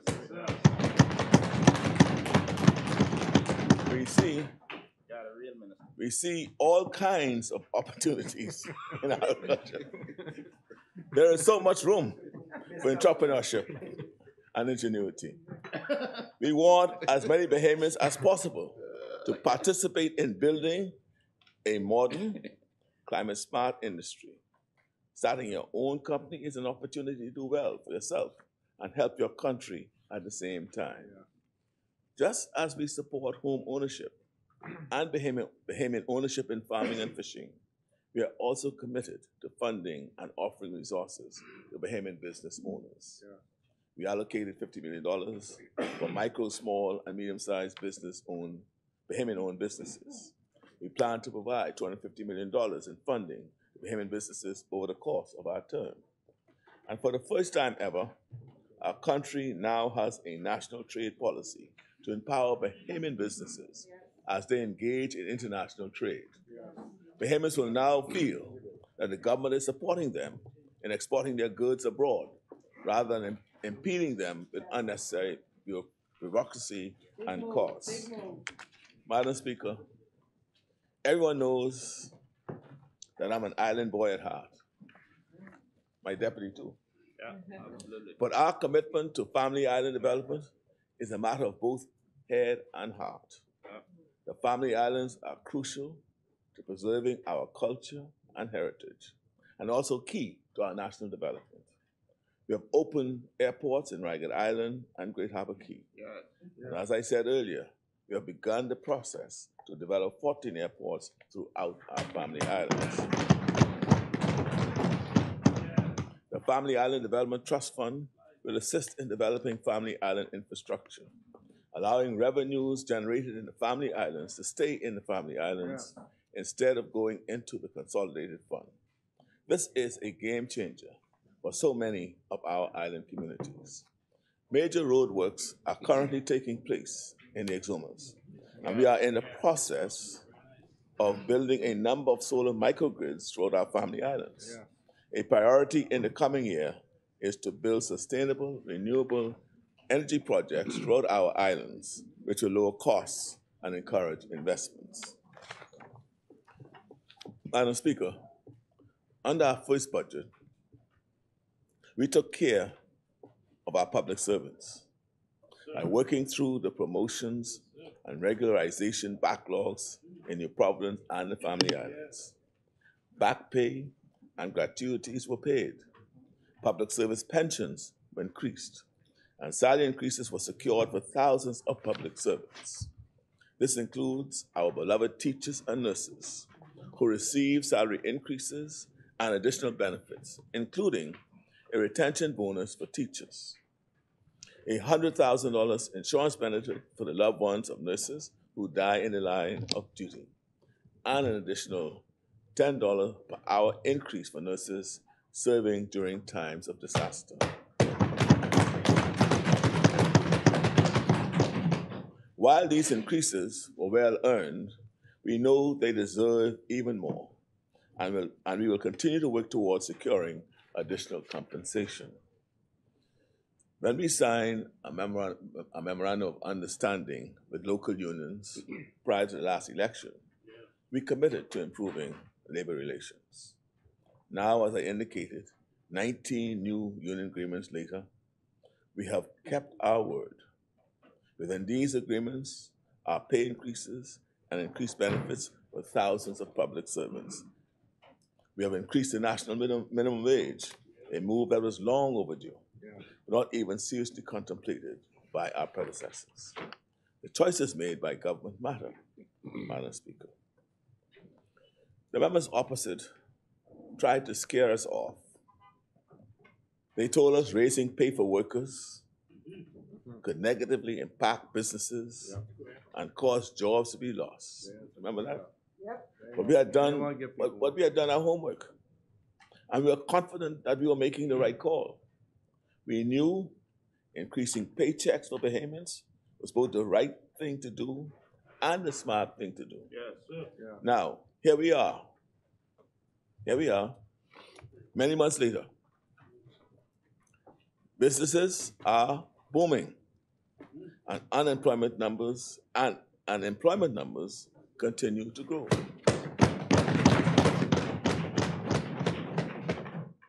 You see, Madam Speaker, and those opposite, it is possible to help working Bahamians and attract new investments without affecting growth.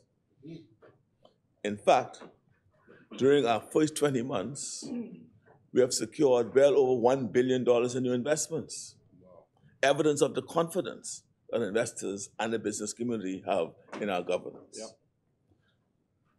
I wonder how does that stack up to the first 20 months of the previous government? You mean the 4 years? 4 years? You mean the whole 4 years? They had a ban. They did 800,000. 840. It's hard to remember. It's hard to remember any investments of note during that period. Perhaps because that period was so defined by the Obama fiasco, rather than any new investment in the country. Madam Speaker, the problem of crime is a serious one. In our country and throughout our region, crime is a problem, serious problem. It is not a single problem, of course. Instead, it is many problems intertwined, including poverty, neglect, mental health issues, lack of educational skills or lack of opportunities, substance abuse, a myriad of issues. This complexity means there's no single or simple policy solution. Instead, we need action on multiple fronts. We have expanded urban renewal, as well as a second chance program to reduce recidivism. We recruited hundreds of new police, defense, correctional, and immigration officers, and increased funding for saturation patrols in high crime areas. We are working to stop gang recruitment in our schools. I want to say to all Bahamians, when our young people join gangs because they want to belong somewhere, or they don't see other opportunities, or because they think that's the only way they can stay safe, as a society, we have failed them. We all need to do more.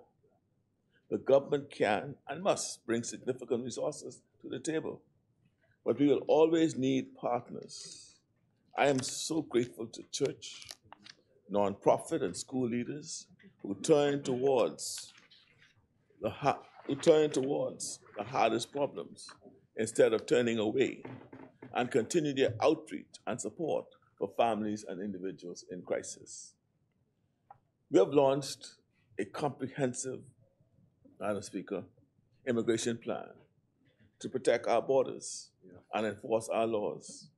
Our task force on shanty towns is working to ensure that when we dismantle illegal housing, we do not create a new homelessness and a crime problem. In solving one crisis, we cannot create a new one. We continue repatriations at a record pace, even in the face of very strong international calls to stop. I have said very clearly to international leaders and organizations, the Bahamas cannot absorb the burden of crises unfolding in other nations.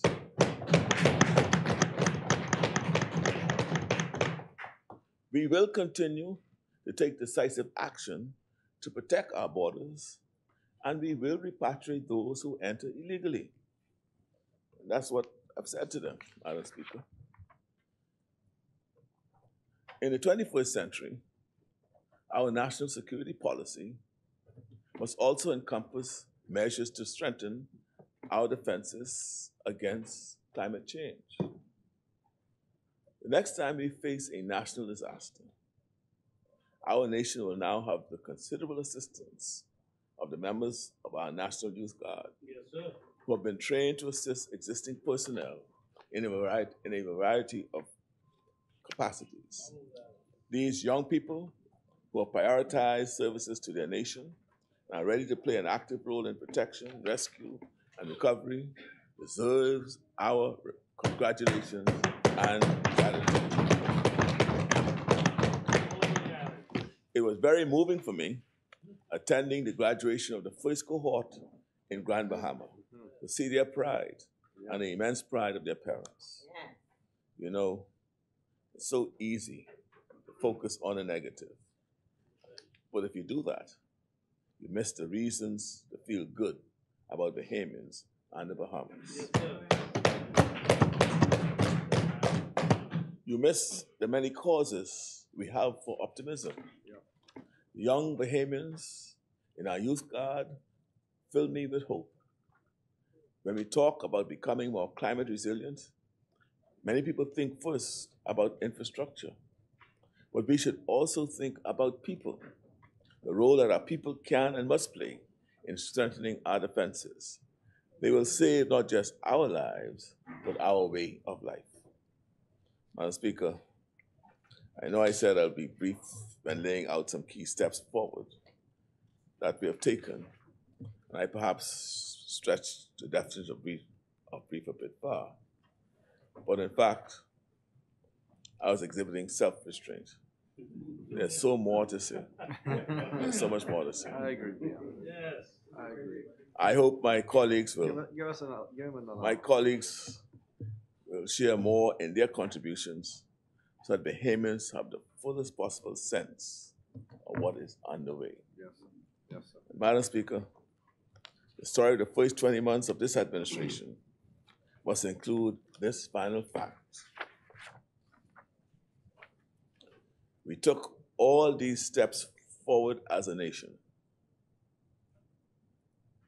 while increasing government revenues, decreasing the deficit, and improving governance through amendments to the Fiscal Responsibility Act, the Public Finance Management Act, and Public Procurement Act.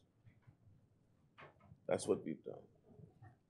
I know it's confusing to them to see what we could have done with what we did. Despite the health, economic, fiscal, and inflation crises we inherited, we have not made excuses. We have not made any excuses. We continue to forge ahead. We continue to forge ahead with our plans for national development and empowerment of all Bahamians. And that's what we have done.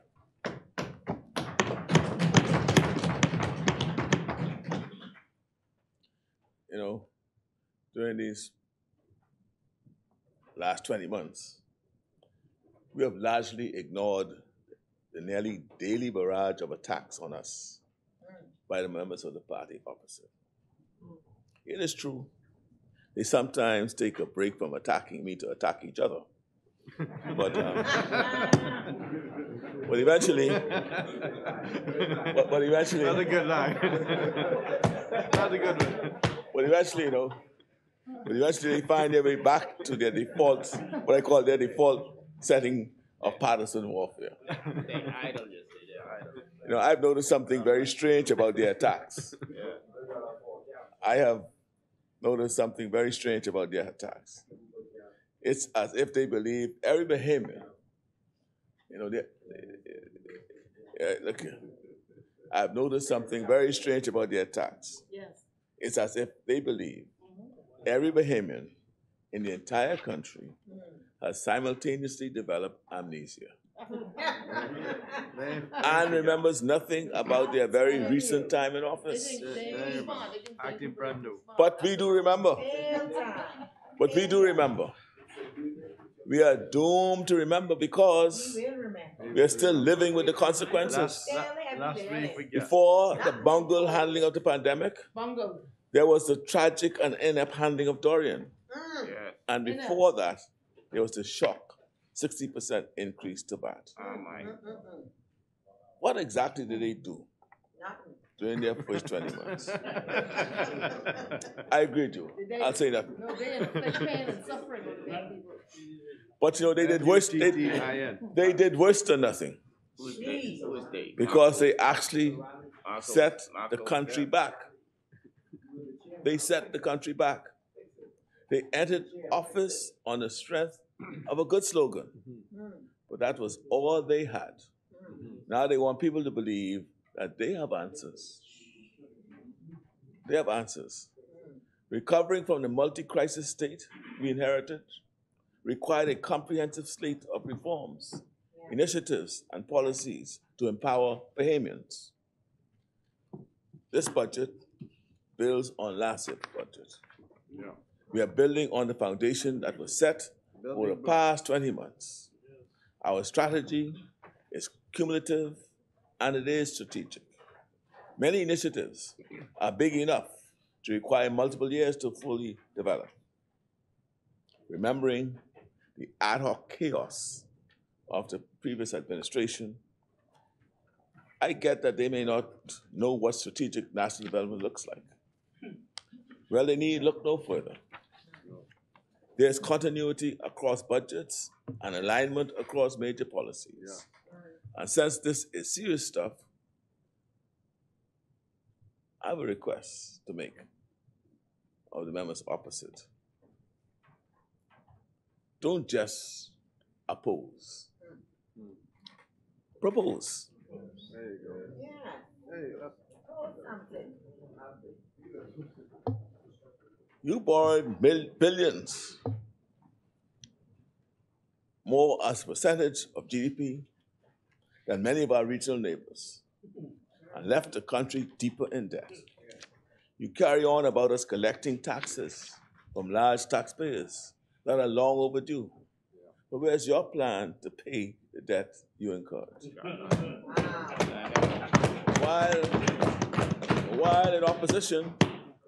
While in opposition during the pandemic, we released two plans, Madam Speaker. A COVID response plan and an economic recovery plan. We understood that simply criticizing or offering an alternative did not contribute to the public discourse. That's why we did it. Their attacks on this budget and on this government should not be taken seriously unless and until they offer serious alternative proposals.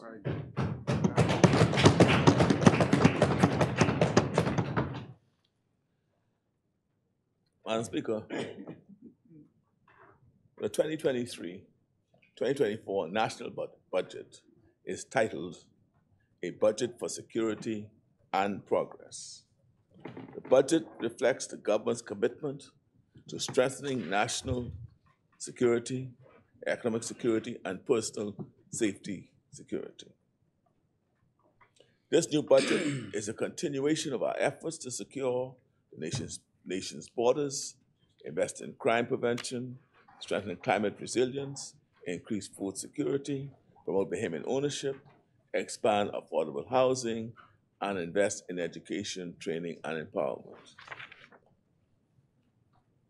When it comes to revenue generation, our focus has been on simplified and more effective tax administration.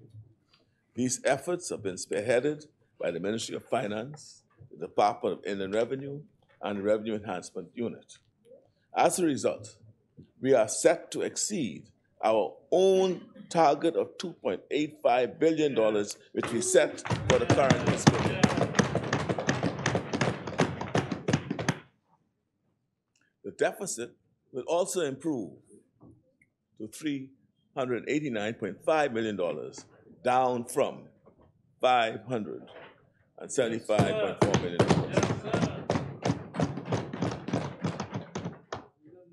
Thanks to the progress we have made, we remain on track to have the first ever budgetary surplus by 2025. This new budget continues where the last budget left off, with a focus on more effective tax administration. Recurrent revenue is projected to be $3.316 billion for the upcoming fiscal year, and the deficit is expected to be around $389.5 billion, a significant year-over-year increase in revenue and decrease in the deficit.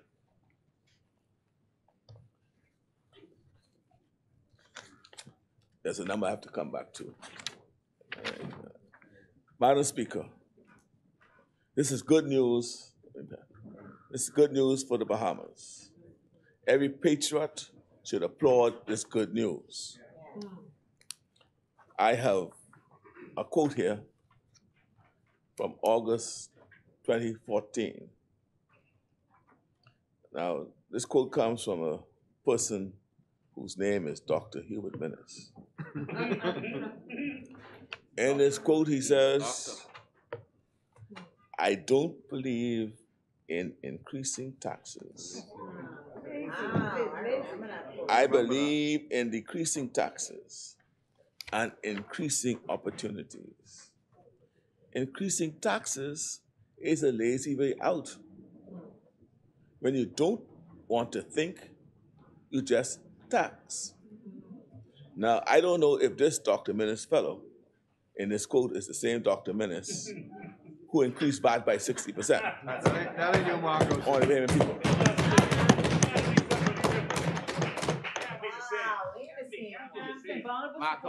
But Marco like that line. Marco said he like that. He like that line. but if it is, but if it is, Members, Madam Speaker, Madam Speaker, members. Madam Speaker, I'm sorry. if it is, One day I was consistent. if it is, I'm no convenient politician. if it is the honorable member, now, 60%. if that quote comes from the same No fellow, credibility. if it is that honorable member for Kalani, then he should be happy. He should be elated to know that this budget achieved what he couldn't. Avoiding tax increases. I felt that. Avoiding tax increases for ordinary Bahamians while creating opportunities for the Bahamian people. That's what we're able to do. Quite frankly, Madam Speaker, it is shocking to see the amount of revenue experts who have all of a sudden sprung up from the woodworks in the opposition. You wouldn't believe this is the same crew who raised VAT and had nothing to show for it. They led this nation to record deficits and left an economy in shambles. Suddenly, they are the world's brightest economists. The member for Kalani described, he described just the other day our efforts as a tax crusade. I think he called me chief tax collector a few days ago. And the member for Marco City continues to search desperately for new angles for his complaints. But the fact is, we made extraordinary efforts to protect Bahamians from any new revenue measures. 95% of new revenue will come from non-Bahamians.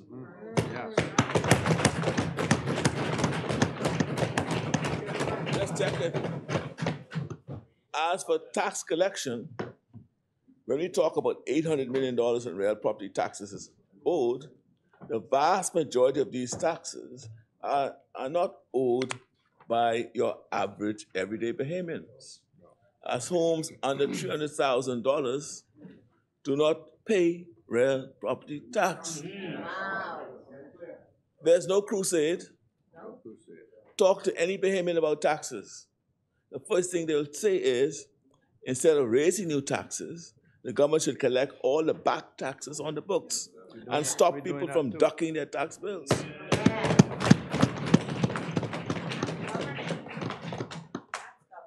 Under this administration, everyone must now pay their fair share, including the friends of the FNM.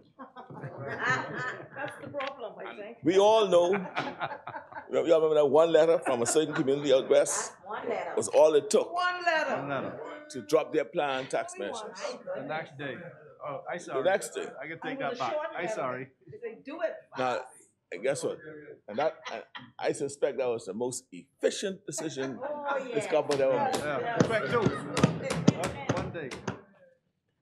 In our very first budget, right? In our very first budget, we lowered the VAT rate, lowered customs duties on essential goods, foods, and services.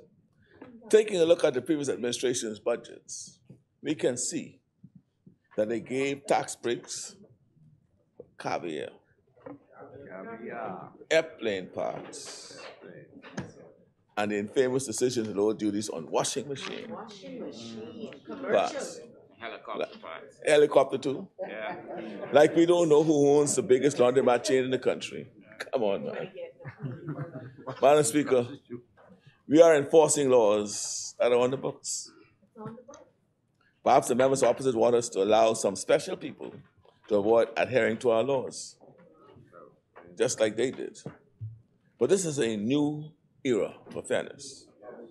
Nobody is above the law, and everyone will pay their fair share. On that note, we are establishing a large taxpayer unit to improve compliance and revenue collection from the 100 businesses that account for $1.7 billion in taxes. Madam Speaker, when the member from Kalani was challenged in November of 2021 on his decision to call an election 8 months early, he defended it by saying he thought he needed a new mandate because he saw headwinds coming and very, very difficult decisions need to be made. That's why he said he called elections. Let me say that again.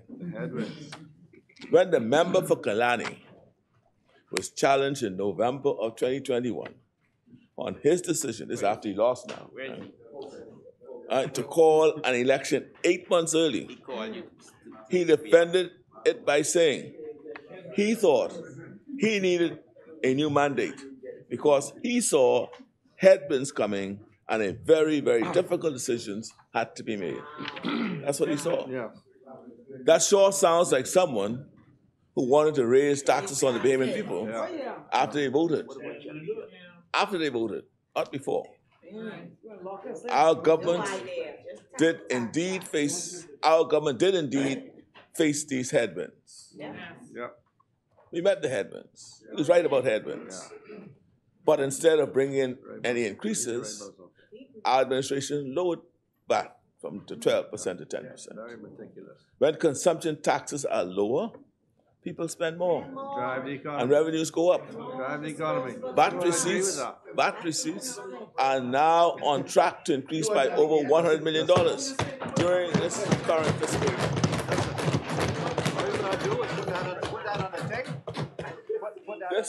This is what happens when strategic tax cuts are paired with a booming economy.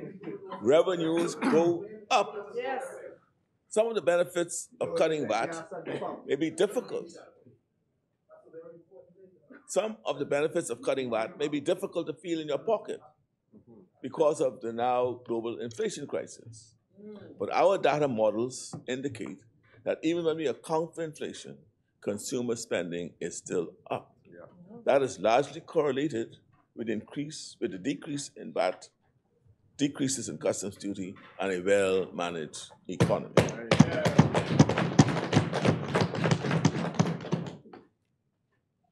I gotta say this again. They slammed the Bahamian economy with a 60% VAT, and that crippled the middle class. They said that VAT increase would add more revenue. They were dead wrong. Dead wrong. They said our VAT reduction wouldn't work. They said we would lose $100 million in revenue. Dead wrong. Instead, we have gained revenue.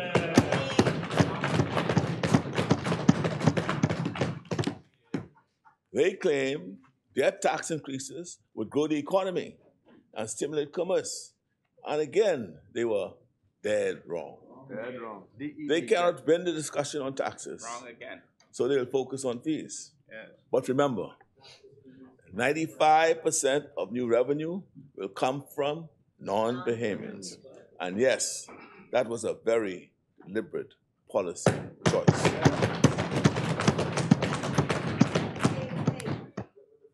One example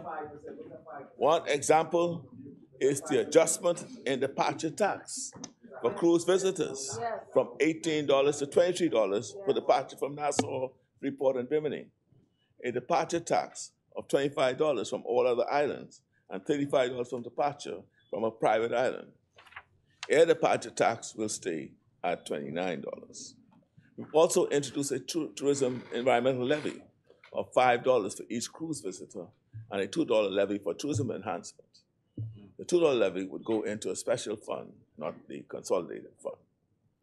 Cruise tourism is an important feature of our tourism product, but its economic impact has been limited due to concessions provided to cruise ship operators. We're now seeking to address all these matters.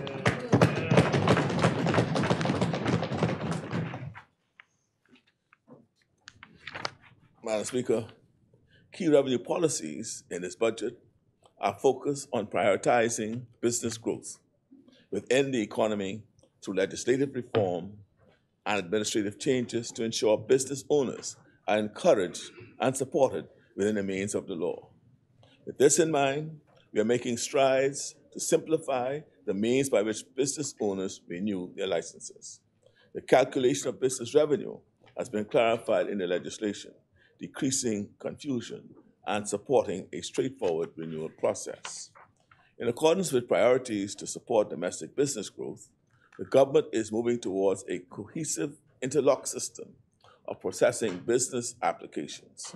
Within this new budget, provisions are made whereby all businesses applying for duty concessions must have a current business license and be tax compliant. This ensures business duty concessions are utilized by those operating within the law. We are encouraging better record keeping within businesses and encouraging proprietors to be responsible for honest reporting. In this regard, only businesses with revenue in excess of $250,000 will be required to have electronic records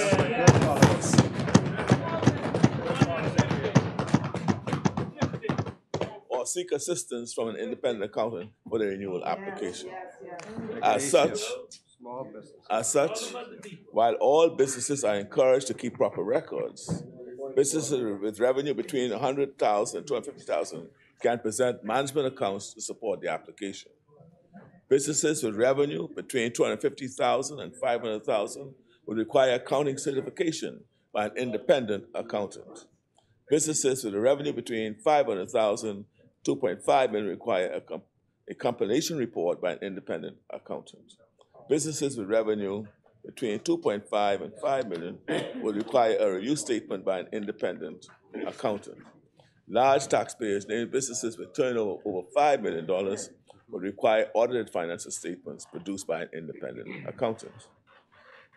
Madam Speaker, additionally, non-Bahamian landowners will be required to show proof of real property tax registration and payments before being granted a building permit. This will ensure compliance from the very beginning with real property tax, limiting the likelihood of arrears. Furthermore, in the upcoming budget, we are strengthening the Business License Act, Real Property Tax Act, as well as the Stamp Act to ensure that there are provisions of enforcement to penalize offenses.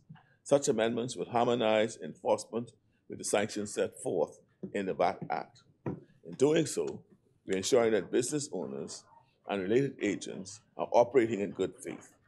Ultimately, we expect that such amendments will reduce tax evasion and capture revenue foregone through avoidance. Madam Speaker, the marine sector is another area where there has been chronic underperformance in revenue. Some of this underperformance could be attributed to bad policy, which we are now correcting. Currently, the combined duty and VAT rate is too onerous in comparison to registering the vessel in the United States, Jamaica, or Cayman Islands.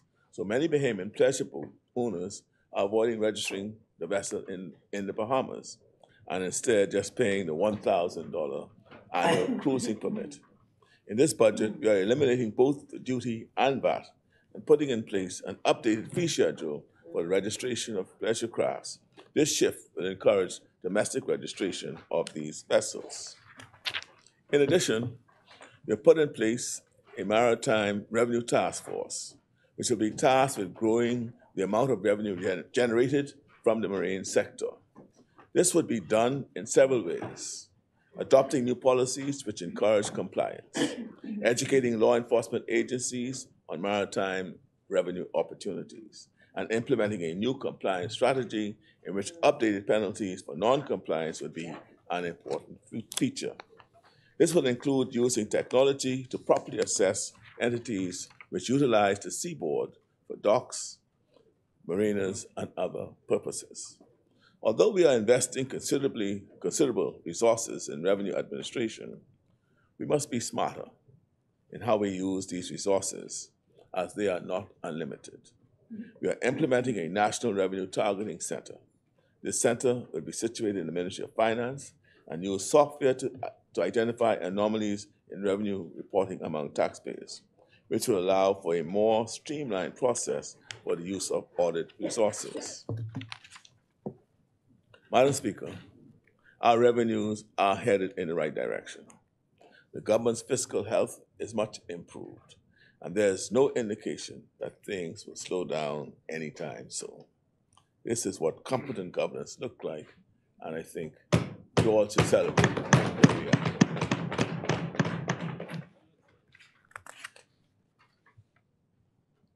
Madam Speaker, as we increase government revenues, we are committed to remaining disciplined in our spending. We understand that a more prosperous Bahamas will yield more revenues in the long term through increased economic activity and growth. Currently, to achieve that outcome, we must create a more secure economy. To that end, capital expenditures we use to make these investments are projected to grow by a modest 5.6 million year over year. Security is a fundamental building block of national development. It refers not only to national security issues like crime and border security, but also to economic and social issues. Security includes the need to build a more resilient and diversified economy with greater Bahamian ownership and opportunities for high-income jobs. It includes greater health and wellness access. It includes greater health and wellness and access to healthy foods and treatments for people at all income levels. It includes income equality and the need to continue to take steps toward a livable wage because we know how expensive life has become. It includes food security and food production, lowering our food import bill and empowering Bahamians to feed themselves. Housing, social security, and education all fall in under this holistic view of security as a stabilizing force in our nation. Through increased security, we will build a solid foundation that will benefit Bahamians for years to come. While we refer to this budget as a budget for security and progress, it could also rightly be called a budget for progress through security. Under this umbrella, we have a number of key initiatives that will provide a platform for progress. At the top of our agenda is national security. Securing our borders remains a priority as we forge international alliances and invest in new vessels for the Defense Force to better patrol our waters. Our immigration plan, Operation Secure Restore, is the most ambitious plan ever conceived to tackle the undocumented migrant situation in our history. We will continue the trend of swift, record numbers of repatriations, and we expect to take action on the shanty town soon through the work of the new Shanty Town Task Force. Of course, we cannot talk about national security without talking about crime. Chronically high violent crime levels continue to plague our communities, casting a shadow of fear over law-abiding citizens. Every life lost to the epidemic of crime is one life too many. Bahamians continue to cry out for help. While we acknowledge that crime is a complex social issue that government alone cannot fully control, there are efforts that we must take because every Bahamian has a right to feel safe in their homes and communities, to know that there are communities and even schools within our country where that right to safety and security is infringed upon daily is simply unacceptable. That is not the Bahamas I want to live in. It's not the Bahamas I want to see our children growing up in. Many people have become numb to it all. You can see it on social media, where people are uploading videos of various acts of violence, ranging from assault to murder. There's a casualness with which violence is regarded that should not be the norm for our country. Our approach must be strong. We must send a message to all of the criminal elements in our society that they will no longer be allowed to hold law-abiding citizens hostage with fear.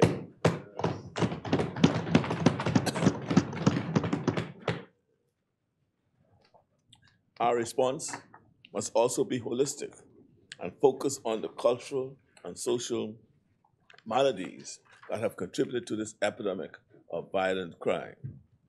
Despite the efforts of successive administrations, crime remains a stubborn social ill. My administration has already launched several initiatives, some of which have shown promising outcomes, but none have yet produced the downturn we would like to see. We have expanded the Urban Renewal Program for community outreach. Again, as I indicated, we have recruited hundreds of new police, defense force, correctional officers to add much needed manpower as we increase funding for more saturation patrols in high crime areas. And we will continue to recruit more officers. In the budget before us today, we are continuing with our holistic approach to fighting crime, which includes prevention, detection, prosecution, punishment, and rehabilitation. In other words, we will invest in social interventions, policing, legal and justice system reforms, and local rehabilitative and correctional facilities.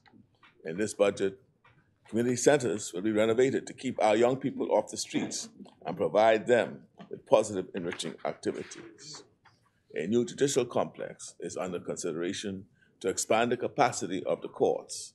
New vehicles will also be purchased for the police force. Yes. We have finalized details and will move forward with our plans to build a women's shelter and provide increased legal aid for victims of domestic violence. We will also allocate more resources for the social support of domestic violence victims.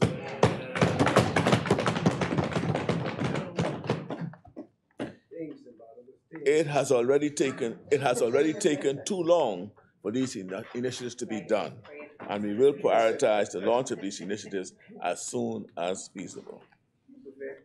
So violence against women is a major issue within this nation, and I want to reassure our Bahamian women that we are very serious about starting these initiatives within this fiscal year. Yes.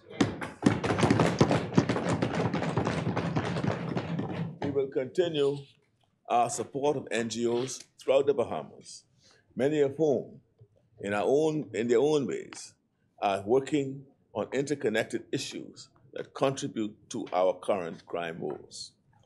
National security should never be an issue that is cheaply politicized for short-term political gain.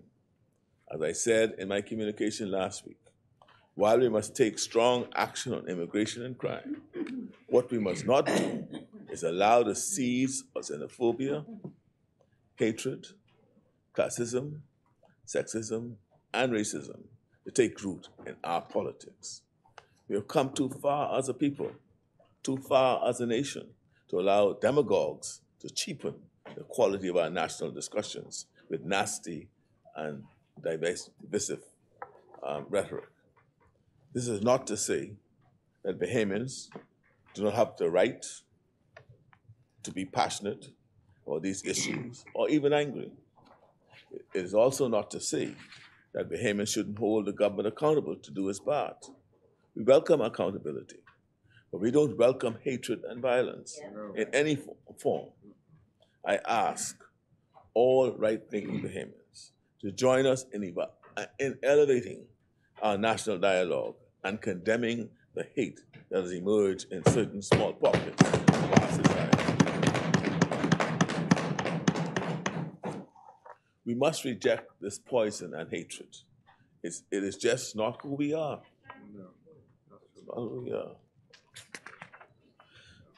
Madam Speaker, there are certain fundamentals that a government must get right if it is to be deemed a success.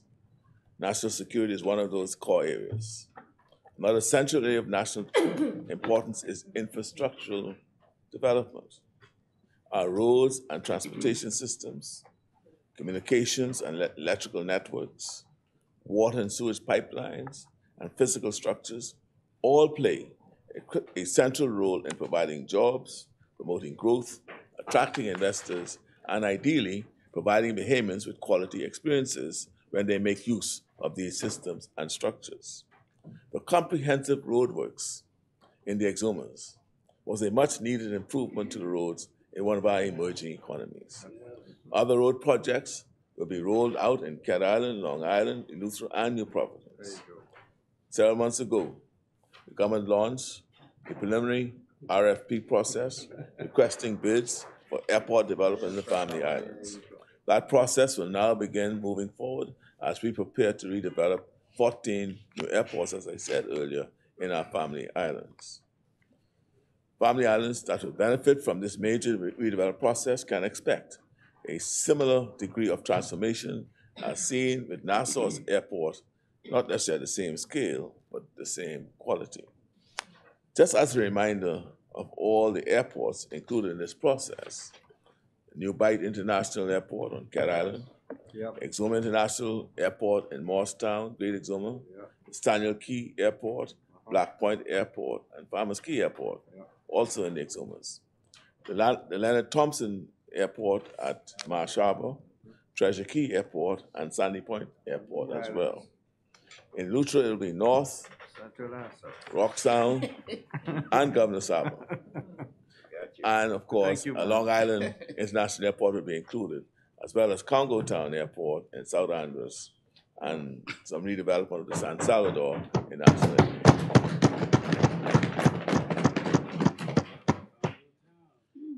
We are talking about improved, Madam Speaker, modern facilities, as well as expanded capacity for increased arrivals. The Grand Bahama Airport is a part of a separate process that will also see a modernization and upgrade process, counting Grand Bahamas Airport, that is actually 15 airports throughout our archipelago, all located on Family Islands. We said we are moving away from the Nassau-centric model, and these are the first steps. It is no coincidence that almost all of these islands also have major multi-million dollar investments in existing or new resorts and attractions also in the works. This is an example of the kind of alignment between strategic investments and national development we are pursuing as we prepare to see significant growth in our Family Island economies. This is not to mention the $22 million allocated for the adoption of solar technologies in sites in Maguana, Inagua, Crooked Island, Acklands, and Long Key, a major investment in renewable energy for our southern islands. No part, Madam Speaker, of the Bahamas being left out. None, right? There's this wave of development, national development. Ride the wave and brave. Madam Speaker, it is no secret that the cost of living in the Bahamas has caused great hardship for many Bahamians. Our dependence on imports for a majority of the goods consumed here has taken a financial toll on many Bahamians, households, and businesses. The global inflation crisis has only worsened the situation. We get most of our imports from the US. So when their annual inflation rate for the past 2 years has hovered near or above 5%, it has a compounding effect on our own inflation rates, as we must pay their prices, plus the cost of shipping and any related duties, taxes, and fees. Food prices have been particularly bad. In a typical year, food prices go up in the US by about 2%. But from 2021 to 2022, prices went up as much as 11%. And then again, from 2022 to 2023, prices went up nearly 8%, far above the usual 2% rate. Once again, even in times of inflation, you must pay their price, plus shipping, duties, and other taxes and fees. That is simply to get the item here. If that item is being sold locally, then the cost and the profit of the local business plus 10% are added onto the final price. Considering these facts, it is because of the global inflation crisis that prices have spiraled out of control in the Bahamas. Of all these factors I've outlined, the government only has short-term control over two of them, customs duties and VAT. Those are the two mechanisms in this entire process to which we can take immediate actions that could have direct impact on prices. In consideration of this fact, VAT has been lowered. Yes. Yeah. Customs duty has been eliminated on a number of healthy foods. By taking action, we're able to somewhat mitigate some of the impact on Bahamian households. However, because of historically high global inflation combined with the compounding effect of all the additional costs of importing an item, this was not enough to prevent prices from rising. Another area where the government can have an impact is on price controls, which limit the amount of profit a business can make on specific protected items. Once again, we took action by introducing new price controls and hiring new price control inspectors. While this prevents retailers from making exorbitant profits by putting a cap on their profits, it cannot reverse the impact of global inflation. However, it was a necessary act to protect Bahamian consumers at a time when the cost of everything is going up and they cannot afford for any local business to take advantage by making outlandish profits. For those who were paying attention, you would note that we went to bat for Bahamian consumers to make this happen, ensuring that these protections were put in place. It could not completely alleviate the impact of rising costs, but we are living in a time when every dollar counts. Lowering VAT, lowering customs duties, increasing enforcement on price controls, and introducing new price controls, we use an all of the above strategy in our attempt to provide some relief. Prices still grew at a rate that none of us are comfortable with, a rate that hit the pocketbooks of Bahamian households. But I do believe that our policies make a difference, even if only prevented prices from increasing even the more, because every dollar counts.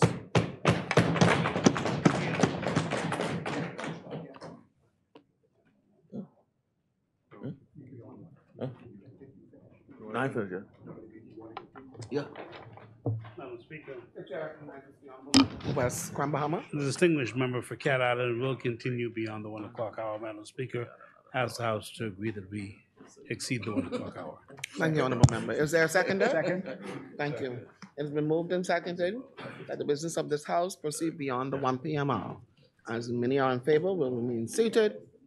Those opposed will stand. The motion is carried. The business of this House will proceed beyond the 1 p.m. hour.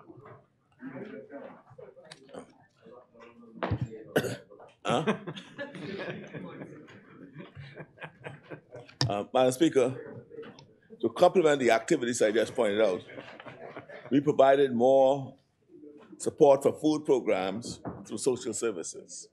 This allowed us to provide additional help to those who need it most. We have also provided for salary increases outlined in multiple public sector agreements, benefiting police officers, defense force officers, prison officers, social workers, teachers, nurses, and many others. In fact, we have signed 3 agreements in respect to all of these to run from July 2022 to June 2025 to increase allowances and salary scales through a $40 million industrial union agreement. And we have allocated funding in the Ministry of Finance for a thorough evaluation of salaries in the public sector to ensure equitable compensation.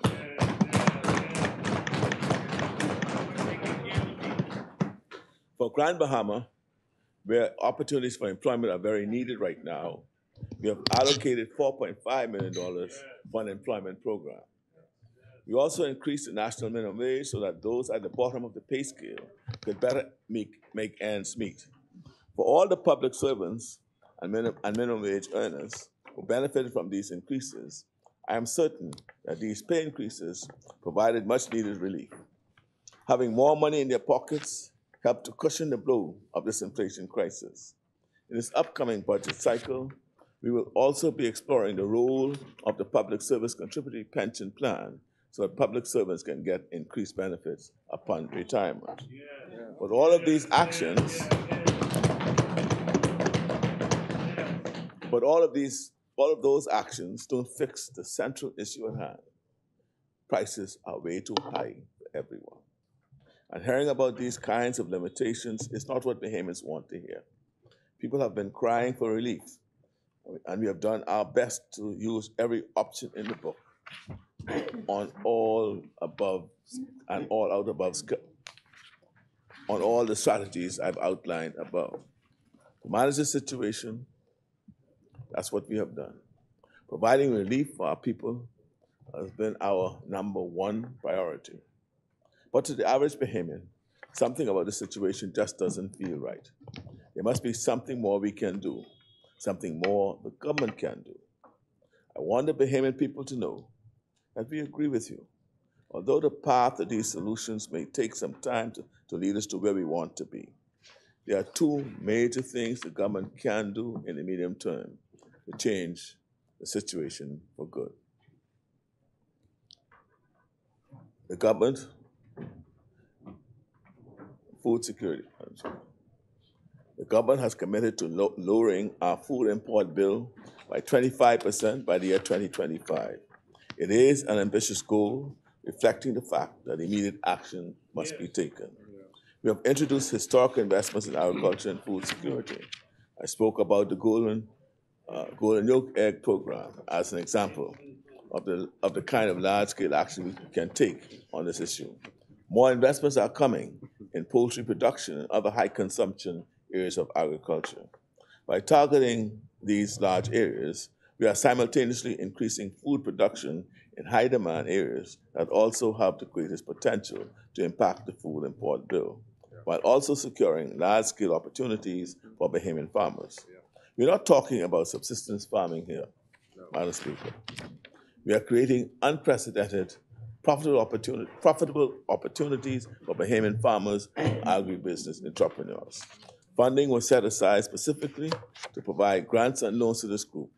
Other support will be given as well through the new Agriculture Administration Cadet Program, the expansion of BAMSI, the development of additional farmers markets, and the supply of equipment to local farmers. This historic investment also includes the use of smart greenhouses, agricultural research facilities, the fishing port program to train local fishermen on how to make and use fishing ports, and the citrus tropical orchid development, which will be located in Andros, Cat Island, and Ingustra. Our children will learn about opportunities in farming within our primary schools, and they will get hands-on experience through the hydroponic program and rice bed initiatives. This is how an industry is built, Madam Speaker, by providing opportunities for entrepreneurs, providing technical and technological support, and by educating children for the opportunities of tomorrow. As long as our food import bill is so high, we'll always be limited in our ability to manage inflation.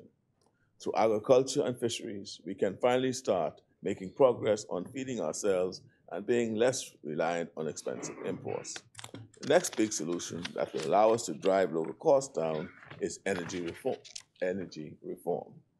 The solar farms being built in Iguana, Inagua, Crooked Island, Atkins, and Long Key are just the beginning of what will eventually be the widespread solarization of the Family Islands, just like with Ragged Island.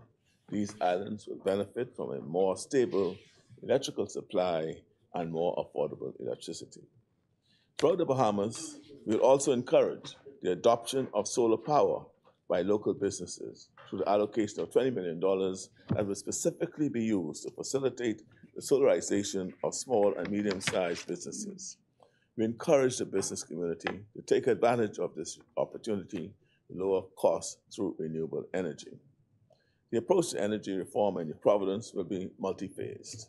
The cost of electricity is far too high, and people need short-term relief. Unfortunately, solarization in New Providence is a far more costly and time-consuming venture. However, we will continue to pursue avenues to explore a feasible approach to significant solar power generation for residents of New Providence, because in the long term, it will be worth it. Renewable energy is the future of power generation, and it is time for the Bahamas, inclusive of the Family Islands, New Providence, to take real steps towards a sustainable future that will provide more stable, more affordable power for everyone. We also understand that people need help right now. That is why we are completing negotiations for LNG power generation in New Providence to make electricity more affordable. These are real solutions that will be initiated this budget cycle, Madam Speaker. At the end of this process, Bahamian households and businesses will appreciate our efforts to provide relief for them. These are not one-off stopgap measures, but major developmental initiatives. We are not tinkering at the edges. We want to transform the economic infrastructural fabric of our nation to make life better for all to come for decades. Madam Speaker, renewable energy is important, not only because of its economic benefits, but also because of its benefits to the environment. As one of the most vulnerable countries in the world, a country that has become a leading voice on the issue of climate change, it is critical that we practice what we preach on climate change. But to make the necessary investments, we will need more resources. More assistance will be needed from the wealthy developing nations, who are the primary drivers of the climate change. This is why I've championed the cause of the Bahamas and the other small island developing states on the world stage and advocated for the carbon-producing countries to do more to help us. While it is critical that we continue to advocate, we are not content solely to sit back while global temperatures continue to rise. In this budget, $80 million will be dedicated strictly for the mitigation of the impact of climate change through climate-resilient infrastructure. Meanwhile, we will continue to complete our foundational research for the generation of blue carbon credits to produce additional funding for climate resilience through a market-driven approach. As I said before, even small countries like ours have a role to play in helping to move the planet towards net zero. In fact, our very survival as a nation is dependent on global progress toward this goal. It is in our best interest to do everything we can here and abroad in the fight against climate change. In this upcoming budget cycle, Madam Speaker, we will continue the initial work done during the current cycle to strengthen healthcare. This is an area of great concern for Bahamians who rely on our public services to meet their healthcare needs. We know that public healthcare is a far cry from where it needs to be, so we will continue to invest in improving government clinics throughout the Family Islands, as well as constructing new hospitals in Grand Bahama and here in New Providence.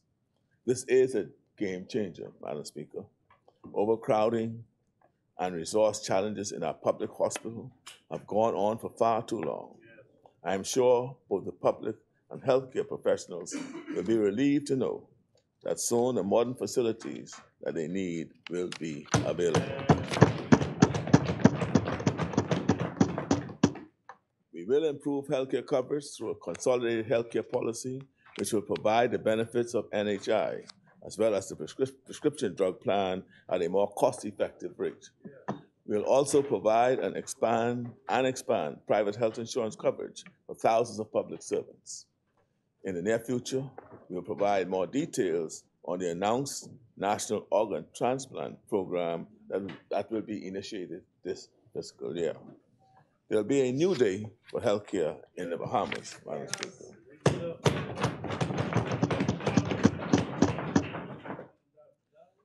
Madam Speaker, we have addressed national security, food security, energy security, health security. Another central development pillar where we are making major investment is in education. The National School Breakfast Program will be launched this fiscal year, and I'm sure many children who are currently beginning their school days while fighting off the pangs of hunger will benefit greatly from this program. Their parents will likewise be able to breathe a sigh of relief, knowing that their child will be provided with a nutritious meal to start their day. As we get our children off to a strong start, we must also ensure that their lessons become more enriching as well. We have increased the overall investment in education, and we are expanding BTBI throughout the Family Islands. Yes. To build on the salary increase and retention bonuses we instituted, we must also invest in more supplies and resources for our teachers and hire and train more education professionals. The 200-plus teachers, aides, and counselors we hired was a start, but more manpower is needed. We will continue to engage those who dropped out of school during the pandemic with learning enrichment and additional support. Madam Speaker, one of the major objectives of the educational system is to prepare our young people for future opportunities. As such, there must be an alignment between what they are learning and the direction the economy is headed. One of our primary focuses is the development of the orange economy. Beginning of the construction of the first ever national school for the creative and performing arts will mark a major milestone as we educate the orange economy innovators who will drive development of this sector. Yes. We are also investing in athletics. Throughout the Family Islands, we are investing in sport facilities like the one now being completed in Cat Island to promote sports and athletics throughout the nation by providing state-of-the-art facilities for our young people. Grand Bahama will be getting a special project with the construction of a 50-meter pool. Yeah. We have set aside funding to promote a greater interest and involvement in sailing as our new national sport. Yes. Yes. Madam Speaker. Yes. Madam Speaker, as we invest in the security of Bahamians, we acknowledge that the very few things that make a person feel as secure, there are very few things that make a person feel as secure as having a place they call home. Home ownership is a dream. Home ownership is a dream that has remained out of the reach of many Bahamians. This is, in part, due to a lack of affordable housing developments in the Bahamas, after over 4 years without one affordable home being built. There's now a surplus in demand that the government will move swiftly to fill, as we help more Bahamians to attain the Bahamian dream of home ownership. In this budget, we will continue to fund affordable housing developments throughout the Bahamas and in islands across the country. This budget will allocate funding for the government's innovative rent-to-own program to expand the profile of people who are able to access their dreams of owning a home. You know, I remember last year when we first launched our housing initiative, one of the first person to get the keys to their home was still a teenager, Madam Speaker. A hard-working young Bahamian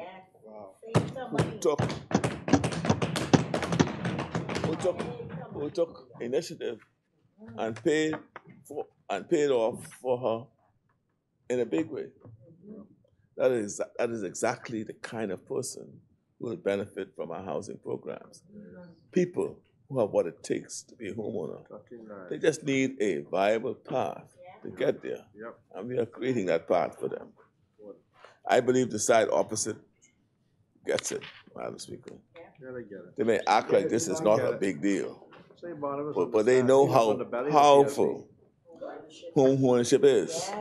That is why they trotted out a so-called development right before the last election. I say so-called because none of the prerequisite protocols or standards were followed, and none of the required groundwork was done. But at least they understood the marketability of home ownership as an idea that Bahamians cared about. It's a pity that they only use it as a ploy to get unearned votes and not as a way to actually get more Bahamians to be homeowners. But that's why we are here, Madam Speaker, to make real what many thought was just a dream and fulfill a vision that many assumed was out of reach.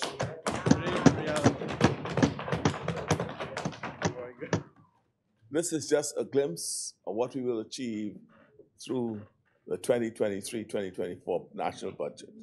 There's a lot more that will be revealed as each ministry presents throughout the course of this debate. Speaker, it is astounding how many of our major policies and initiatives have their roots in the blueprint for change and our mandate to deliver a new day for the Bahamian people. We have lived up to our words and commitments made, and we have no intent of letting up now. It's astounding to me that anyone on the side opposite can listen to what we have done in the past 20 months and listen to how we will build on these achievements over the next 12 months and simply say, it's not enough. Not enough compared to what? Certainly not the 4 years, now we have 20 months now, not the 4 years when they earned the title of least accomplished government in Bahamian history. I hope they didn't think what they did was enough. We have done more in our first 20 months than they did in the entire 4 years as a government.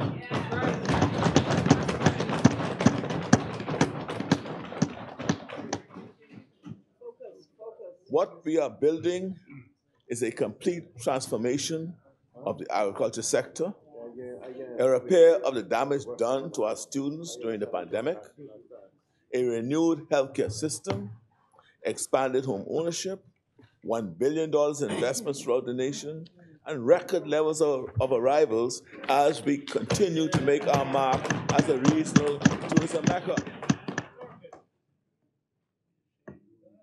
They will try to say there's very little new in this budget. And this is because they're not accustomed to strategic national development. These are not one-off initiatives designed for political clout like the programs they attempted to roll out right before the last election. These are long-term nation-building policies that require continuity across budget cycles. Madam Speaker, some seem to think that it is enough to claim credit for superficial attempts at half-baked policies, halfway developed, but never implemented. They hear our announcements of policies we are implementing and claim that they had the ideas first. Well, Madam Speaker, everyone has ideas. That's the easy part. The real work is in the implementation, as you say, Elizabeth. We can all have the idea to fly to the moon, That's right. but it takes competence, skill, and determination to actually get there. They were all talk. This administration is about action. Yes.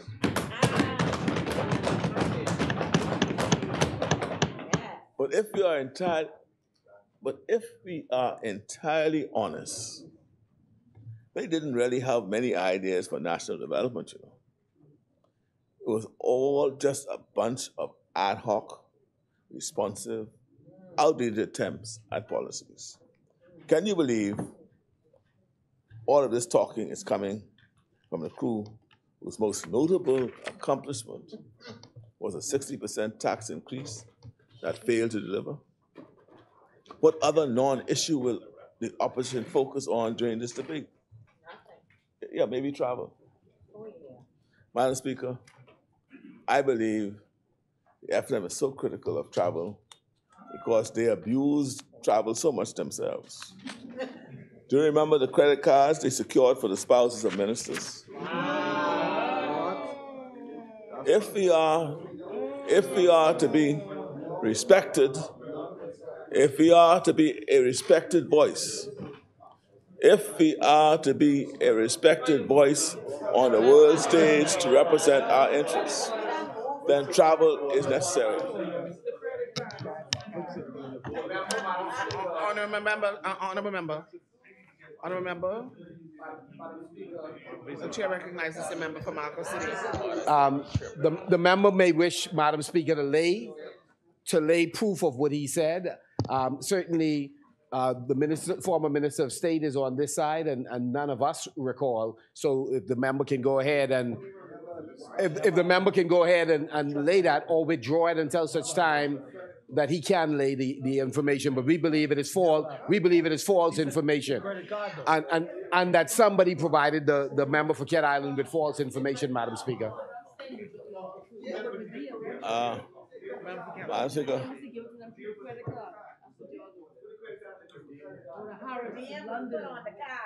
Harrods in London.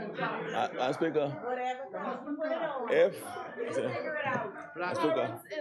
Madam Speaker. Members, allow the member to respond, please. If we are to be a respected voice on the world stage to represent our interests, then travel is necessary. There is a point on the floor. It's not a point of order. It's not a point of order. I don't attend. It's not a point of order. Come on, please.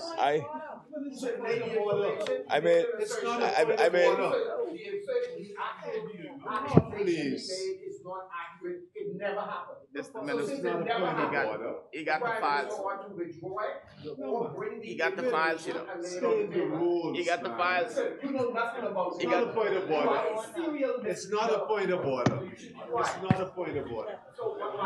He got the Madam files. Speaker. Madam Speaker.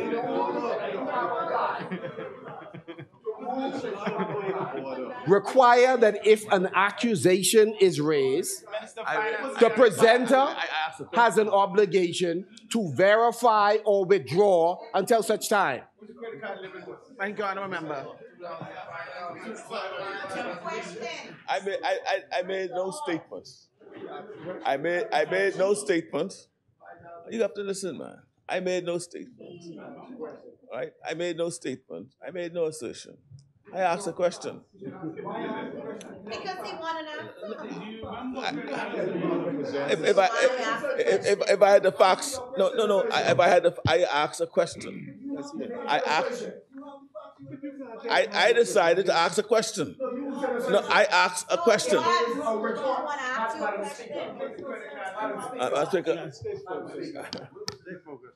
The chair recognizes Marco City. The Prime Minister made an assertion. Whether he wants to make a direct statement or a rhetorical statement, he has made an assertion. And we are simply saying that it did not happen. Spouses of ministers were not provided with a credit card to execute as he suggested. And so we're only asking the Prime Minister to just withdraw it and bring the evidence, because that's an assertion that he made. Thank the member for answering the question.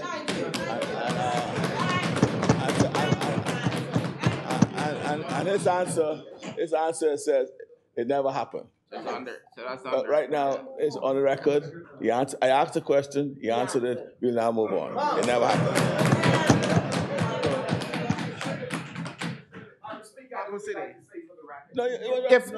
If Madam Speaker, you are contented with that approach, if you are contented with that approach, that is an approach we could take all day long. We could ask a question all day long. And so I didn't expect that of the member for Cat Island, Rumkey, and San Salvador.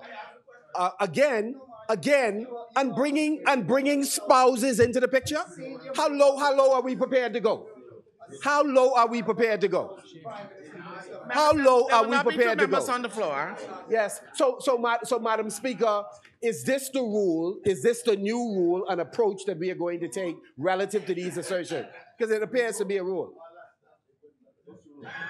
When you say a rule, what are you talking about? No, Madam Speaker, we sat here on a regular basis.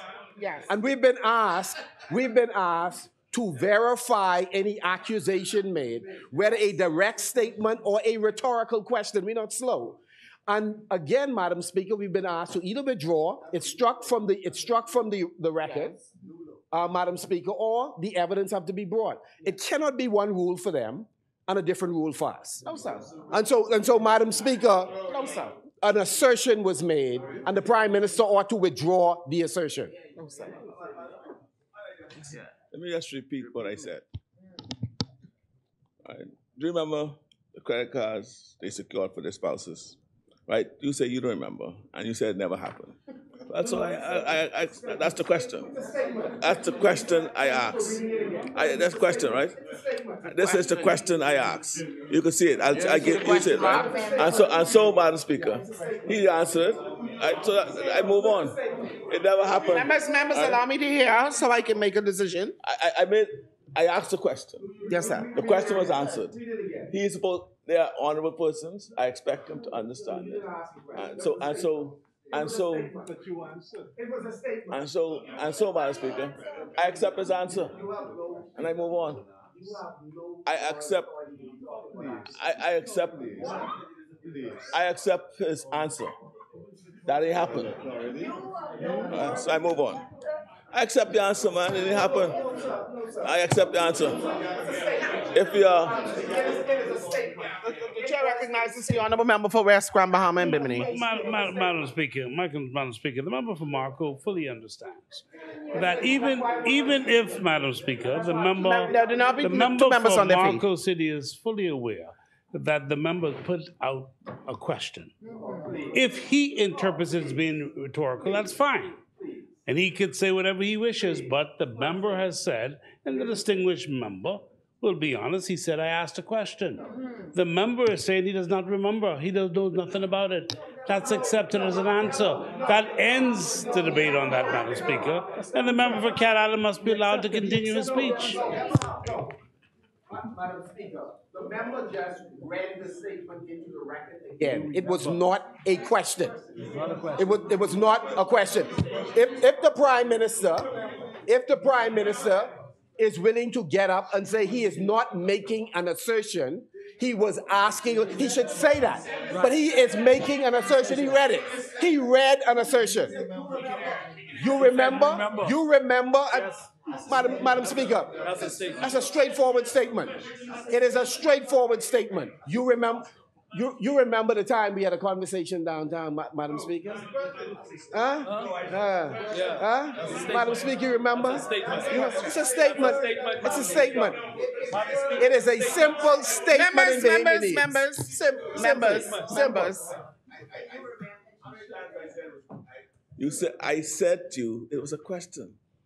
I said to you, it was not an assertion. It was a statement. I said it was a question. Right? I said it was a question. You answered it, so I'm moving on. I accept your answer. So what else you want from me? I accept your answer. That didn't happen. I wasn't in your cabinet, so I've accepted your answer. Want me to say more than that? I asked you a question.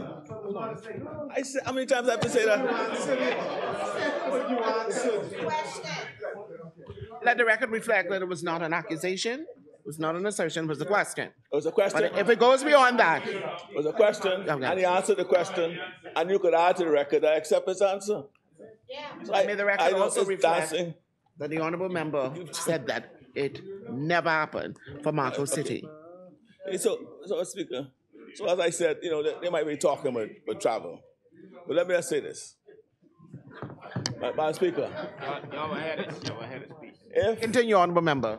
If we are, as a nation, to be a respected voice on the world stage, to represent our interests, then travel is necessary. If we are to forge alliances and build partnerships to benefit the nation, those kinds of things has to happen. Especially when the previous prime minister, when he was representing the nation, so poorly on the world stage, he went about preferring to call us corrupt than highlight our excellence. Do I remember that? Praise the nation, but Right? Do you remember?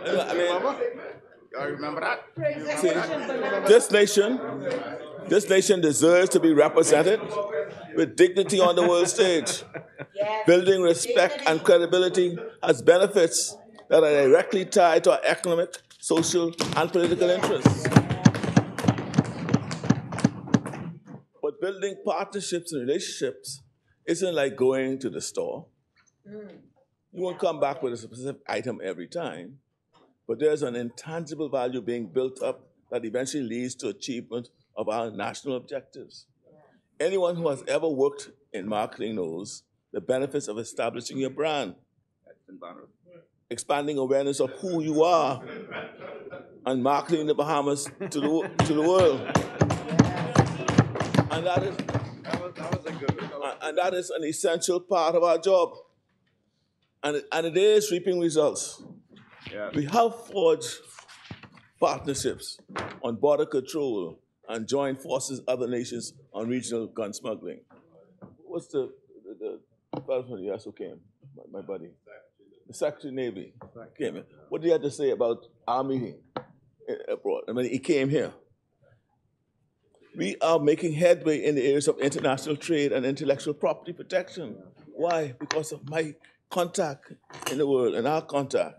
I've been working along with the rest of the Caribbean and to protect all of our nations from the ravages of climate change. These are worthy endeavors that will pay off. You know, Vice President Kamala Harris is coming here tomorrow, which is the first official visit by a sitting president or vice president since independence. You see, when you conduct strategic international relations, you don't sit in a hotel corridor. See, you don't sit in a hotel corridor Like schoolboys. hoping that a world leader will spare you a few minutes. You don't do that. When you are representing yourself well, they come to see you.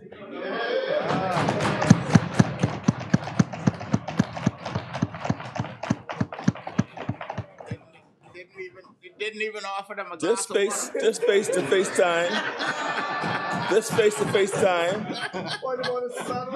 face-to-face time with a leader of a global superpower, this will potentially yield important resolutions on many of the things we have been advocating for. But once again, those opposites will attempt to undervalue the moment. You know, just several months ago, we were able to pick up the phone in a time of need when we called the President of the Dominican Republic to get Bahamians evacuated from the embassy in Port-au-Prince. He and I met, we were in Argentina talking when we were having the challenges with our Bahamians working for us at the embassy, able to call him. It happened 2 days after we left Argentina. I say, I need some help. I say, what you need? We're trying to get some people out because they're in a serious security issue right now. And he gave some directions, and they came back, and they were flown out by helicopter. But that I wouldn't have been able, if I didn't meet him, didn't know him, I couldn't have been able to just talk to him. This is the power of being a part of, huh? Let me finish. Yeah. The chair recognizes the honorable member for St. Barnabas. Thank you very much, Prime Minister. The opposition has been... Member, address the chair.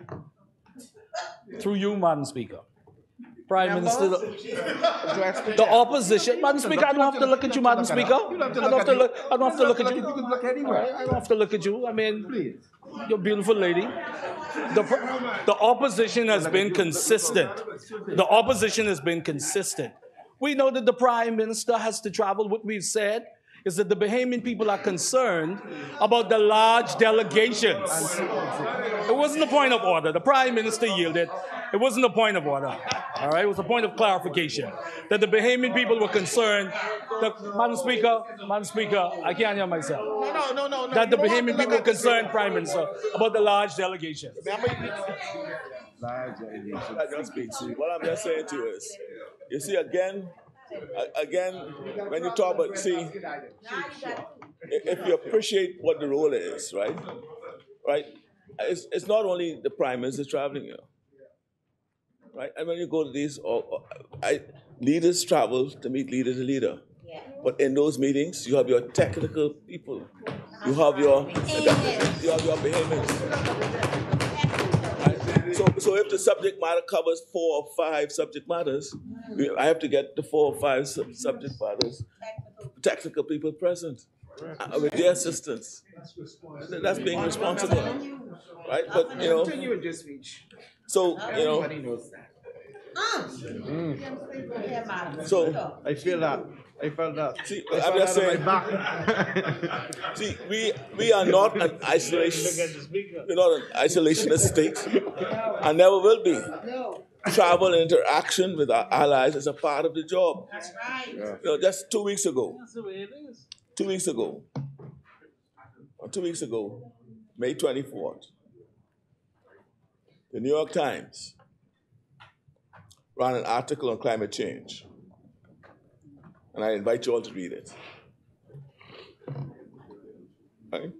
And they're praising the leadership of the Bahamas, right, in respect to this. They said the Bahamas, as in recent years, emerged as the leader among nations. Yeah. New York Times. That's 2 weeks ago. Go and Google it. Google that. Right. That's what they're talking about. Right. The year before that, that article, I was privileged to have participated on a panel convened by the New York Times on the subject of climate finance. You know who the 3 persons were on that panel? Right? David Malpass, the president of the World Bank, and Kristalina Georgieva, the managing director of the IMF. The 3 of us was on that panel. This is more than a question of recognition. This is how our country has grown in stature and recognition during the past year and a half. And in fact, that panel discussion resulted in something very significant, because you could Google it too. Google that. Right? The president of the World Bank is no longer the president of the World Bank, and perhaps you could look at the tape, and you might know why. Yeah. Google it. You watch the video. See, you all may not be accustomed to seeing leaders in the government participate in such high-level global discussions. And you don't get invited to these discussions by talking nonsense about eating stew fish when members of the media ask you serious questions as Prime Minister or fishing for the moon. It was past time we repaired and elevate our image on the global stage. I was pleased that the current leader, let me just say this, right? I was pleased that the current leader of the opposition attended the royal coronation trip, partnering with me on a national projection of constitutional, partnering with me on a national projection of constitutional dignity, something his predecessor didn't understand. So it was deeply disappointing to see that they choose to launch a series of nasty personal attacks against both of us while we were representing the country at such a significant constitutional moment.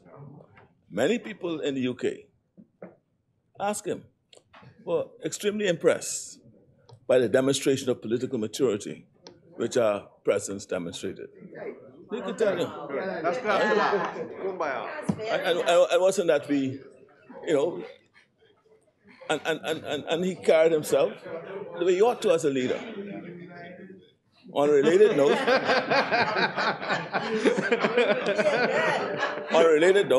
I was able to have several audiences with King Charles, where it was made clear that the Bahamas has become a priority.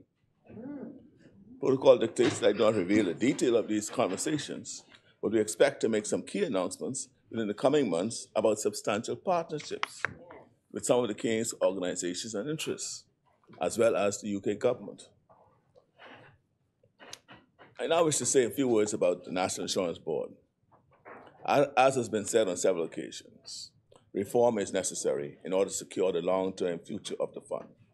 The problems affecting NIB go back over many, many years, and we are resolved to address them. And so last night, I issued a statement informing the Bahamian people of an increase in NIB contributions in the next fiscal year. Everybody knows this is not a tax. Everybody knows it is the insurance fund we all pay into to support us in times of need. And so it's lamentable, Madam Speaker, that last night the Leader of the Opposition chose to play the character of the long-suffering victim, complaining that by giving a year's notice of increase in NIB contributions, that somehow we are inflicting pain on the Bahamian people. It was the wrong character and badly played. Does he want us to adopt the approach of his F&M administration, which with no notice, even to some of their own parliamentarians, introduced a 60% increase VAT and 3 weeks later inflicted it on the Bahamian people? That approach caused pain and suffering. He should have learned from that act of folly, and instead chose the character of the supportive friend, acting in the best interest of the Bahamian people. Madam Speaker, isn't it ironic? The very people. The very people. No, I'm not dealing. That's my opinion. I'm not dealing. The very people. The point of order is the Prime Minister has misrepresented me. And what he said, because what he indicated was not in any statement that I released. And so the point is, I made the point simply, Member for Canada, who I'm using example, the government failed to provide the required details which it had before them in terms of what would that rate increase and what steps would be taken to remedy the existing problems in NIB. So at no point was this just about the pain being inflicted. It was a failure to be transparent about what had been decided, even though you're holding the information. And I stand by those comments. Thank you. It's character, though. You know, it's very ironic, you know. The very people who viciously oppose setting up NIB in the first place, that's your heritage, that's your legacy, now claim care about NIB. I said your heritage, man. Why don't you listen, man? The very people who had to rely on NIB to save the Bahamian people during the pandemic now don't want to do anything to help build it back up. But Madam Speaker, the Bahamian people know who to trust. The people on our side, because the people who created NIB are now going to save NIB. We build it, we'll save it. We build it, we give birth to it, and we'll save it. Yep. Madam Speaker, as we experience progress, we are also conscious that discipline must be exercised in spending because maintaining healthy debt levels are integral to effective national development. In a little over 2 years, our nation will begin seeing a budgetary surplus that will allow for us to begin chipping away at the national debt. In the meantime, we'll see a slowing at the rate we'll be seeing a slowing at the rate debt grows. What's important is that any debt that is incurred must have sufficient return on investment. What we don't want is a situation like what we saw under the F&M when $2 billion on average was borrowed each year with nothing of significance to show for it. Not a single major road, clinic, school, or hospital to show for it. In fact, our infrastructure was crumbling under them. The only thing I can recall is the sidewalks that they were going to build during the height of the pandemic. They also borrowed at excessively high interest rates. They also borrow. Well, he said, let me just answer this. Listen to what I said. I said the FLN borrowed $2 billion each year over 4 years. That's $8 billion, eh? Right? That sounds like $8 billion. And then he's saying he paid off PLP bills. What's $800 million? Well, what happened to the rest of it? Yeah, that's what the B. Madam Speaker, they also borrowed at excessively high interest rates because there was no market confidence in them. They were deemed a risky borrower.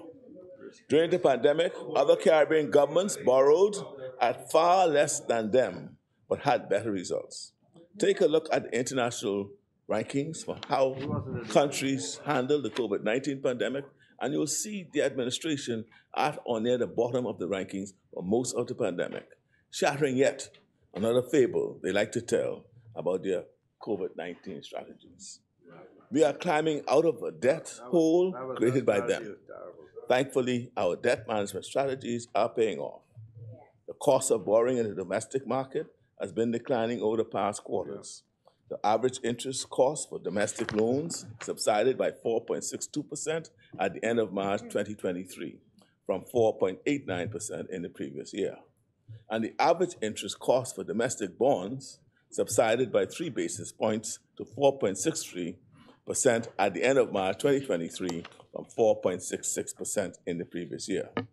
These stats affirm the government's latest medium-term debt strategy, which aims to shift its borrowing away from costly external commercial debt. Such debt has seen a sharp increase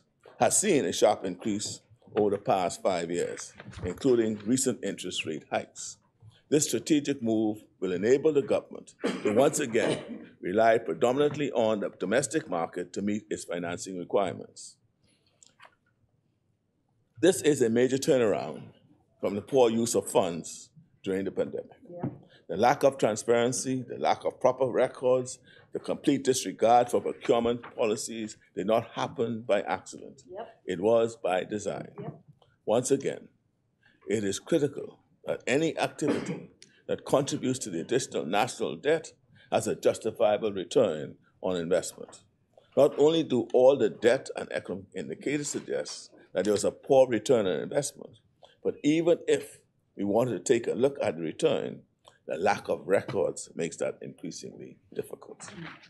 There are a lot of outstanding and unanswered questions about the management of our finances during the emergency orders, when all of the power was consolidated under one man.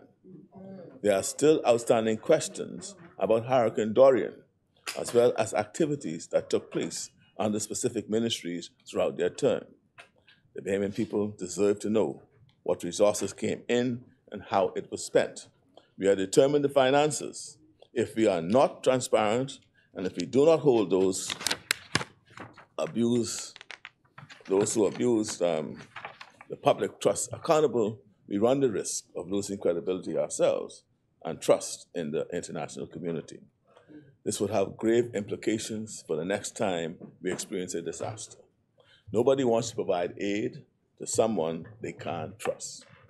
There's a deep suspicion that not all the funds were used in the way they were supposed to be.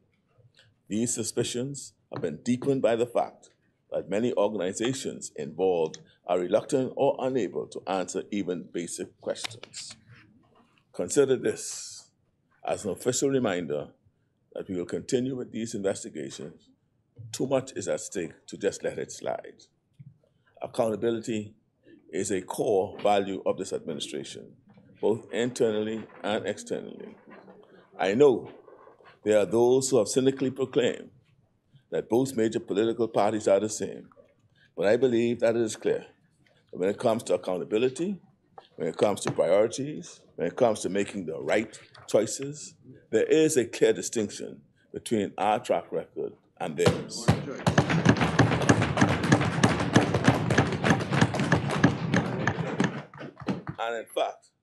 And in fact, that comparison is insulting, considering how little they accomplished and how much damage they did. This budget will continue to demonstrate the contrast between our parties and indicate to the Bahamian people that in September 2021, they made the right choice for a new day.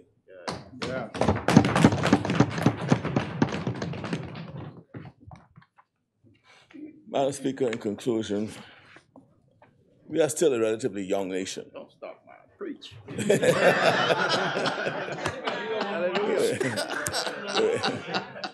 With much to be proud of.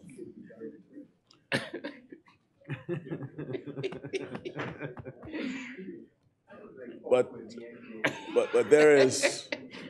there's growing anxiety in our society about the way forward. Many Bahamians are concerned that the Bahamas no longer belongs to them. Many are afraid of what the future holds for their children. Many live in fear of crime and are even afraid of falling ill because they simply cannot afford to be ill. As a government, it is our duty to provide security, to build a foundation for a better Bahamas. Our 50th year is a time for celebration of how far we have come, but it should also serve as a turning point and a rallying cry for us to live up to our potential. Progress, Madam Speaker, doesn't happen overnight, but the steps required to see that progress in a real and tangible way must happen and happen now. There's an urgency with which we work, in recognition of the aspirations and dreams of the Bahamian people and the kind of Bahamas they want to live in during our next 50 years as a nation. The 2023-2024 budget builds on what is already working while establishing key new initiatives that will change life for the better. The pillars of national security, economic security, and social security represent exactly what we need to continue to build momentum toward our vision of a secure, prosperous, and fair society. I ask Bahamians to continue to work hand in hand with us. It is because and through them that the real progress will be made. And I continue to ask for that support. May God bless the Bahamian people as He continues to bless the Commonwealth of the Bahamas.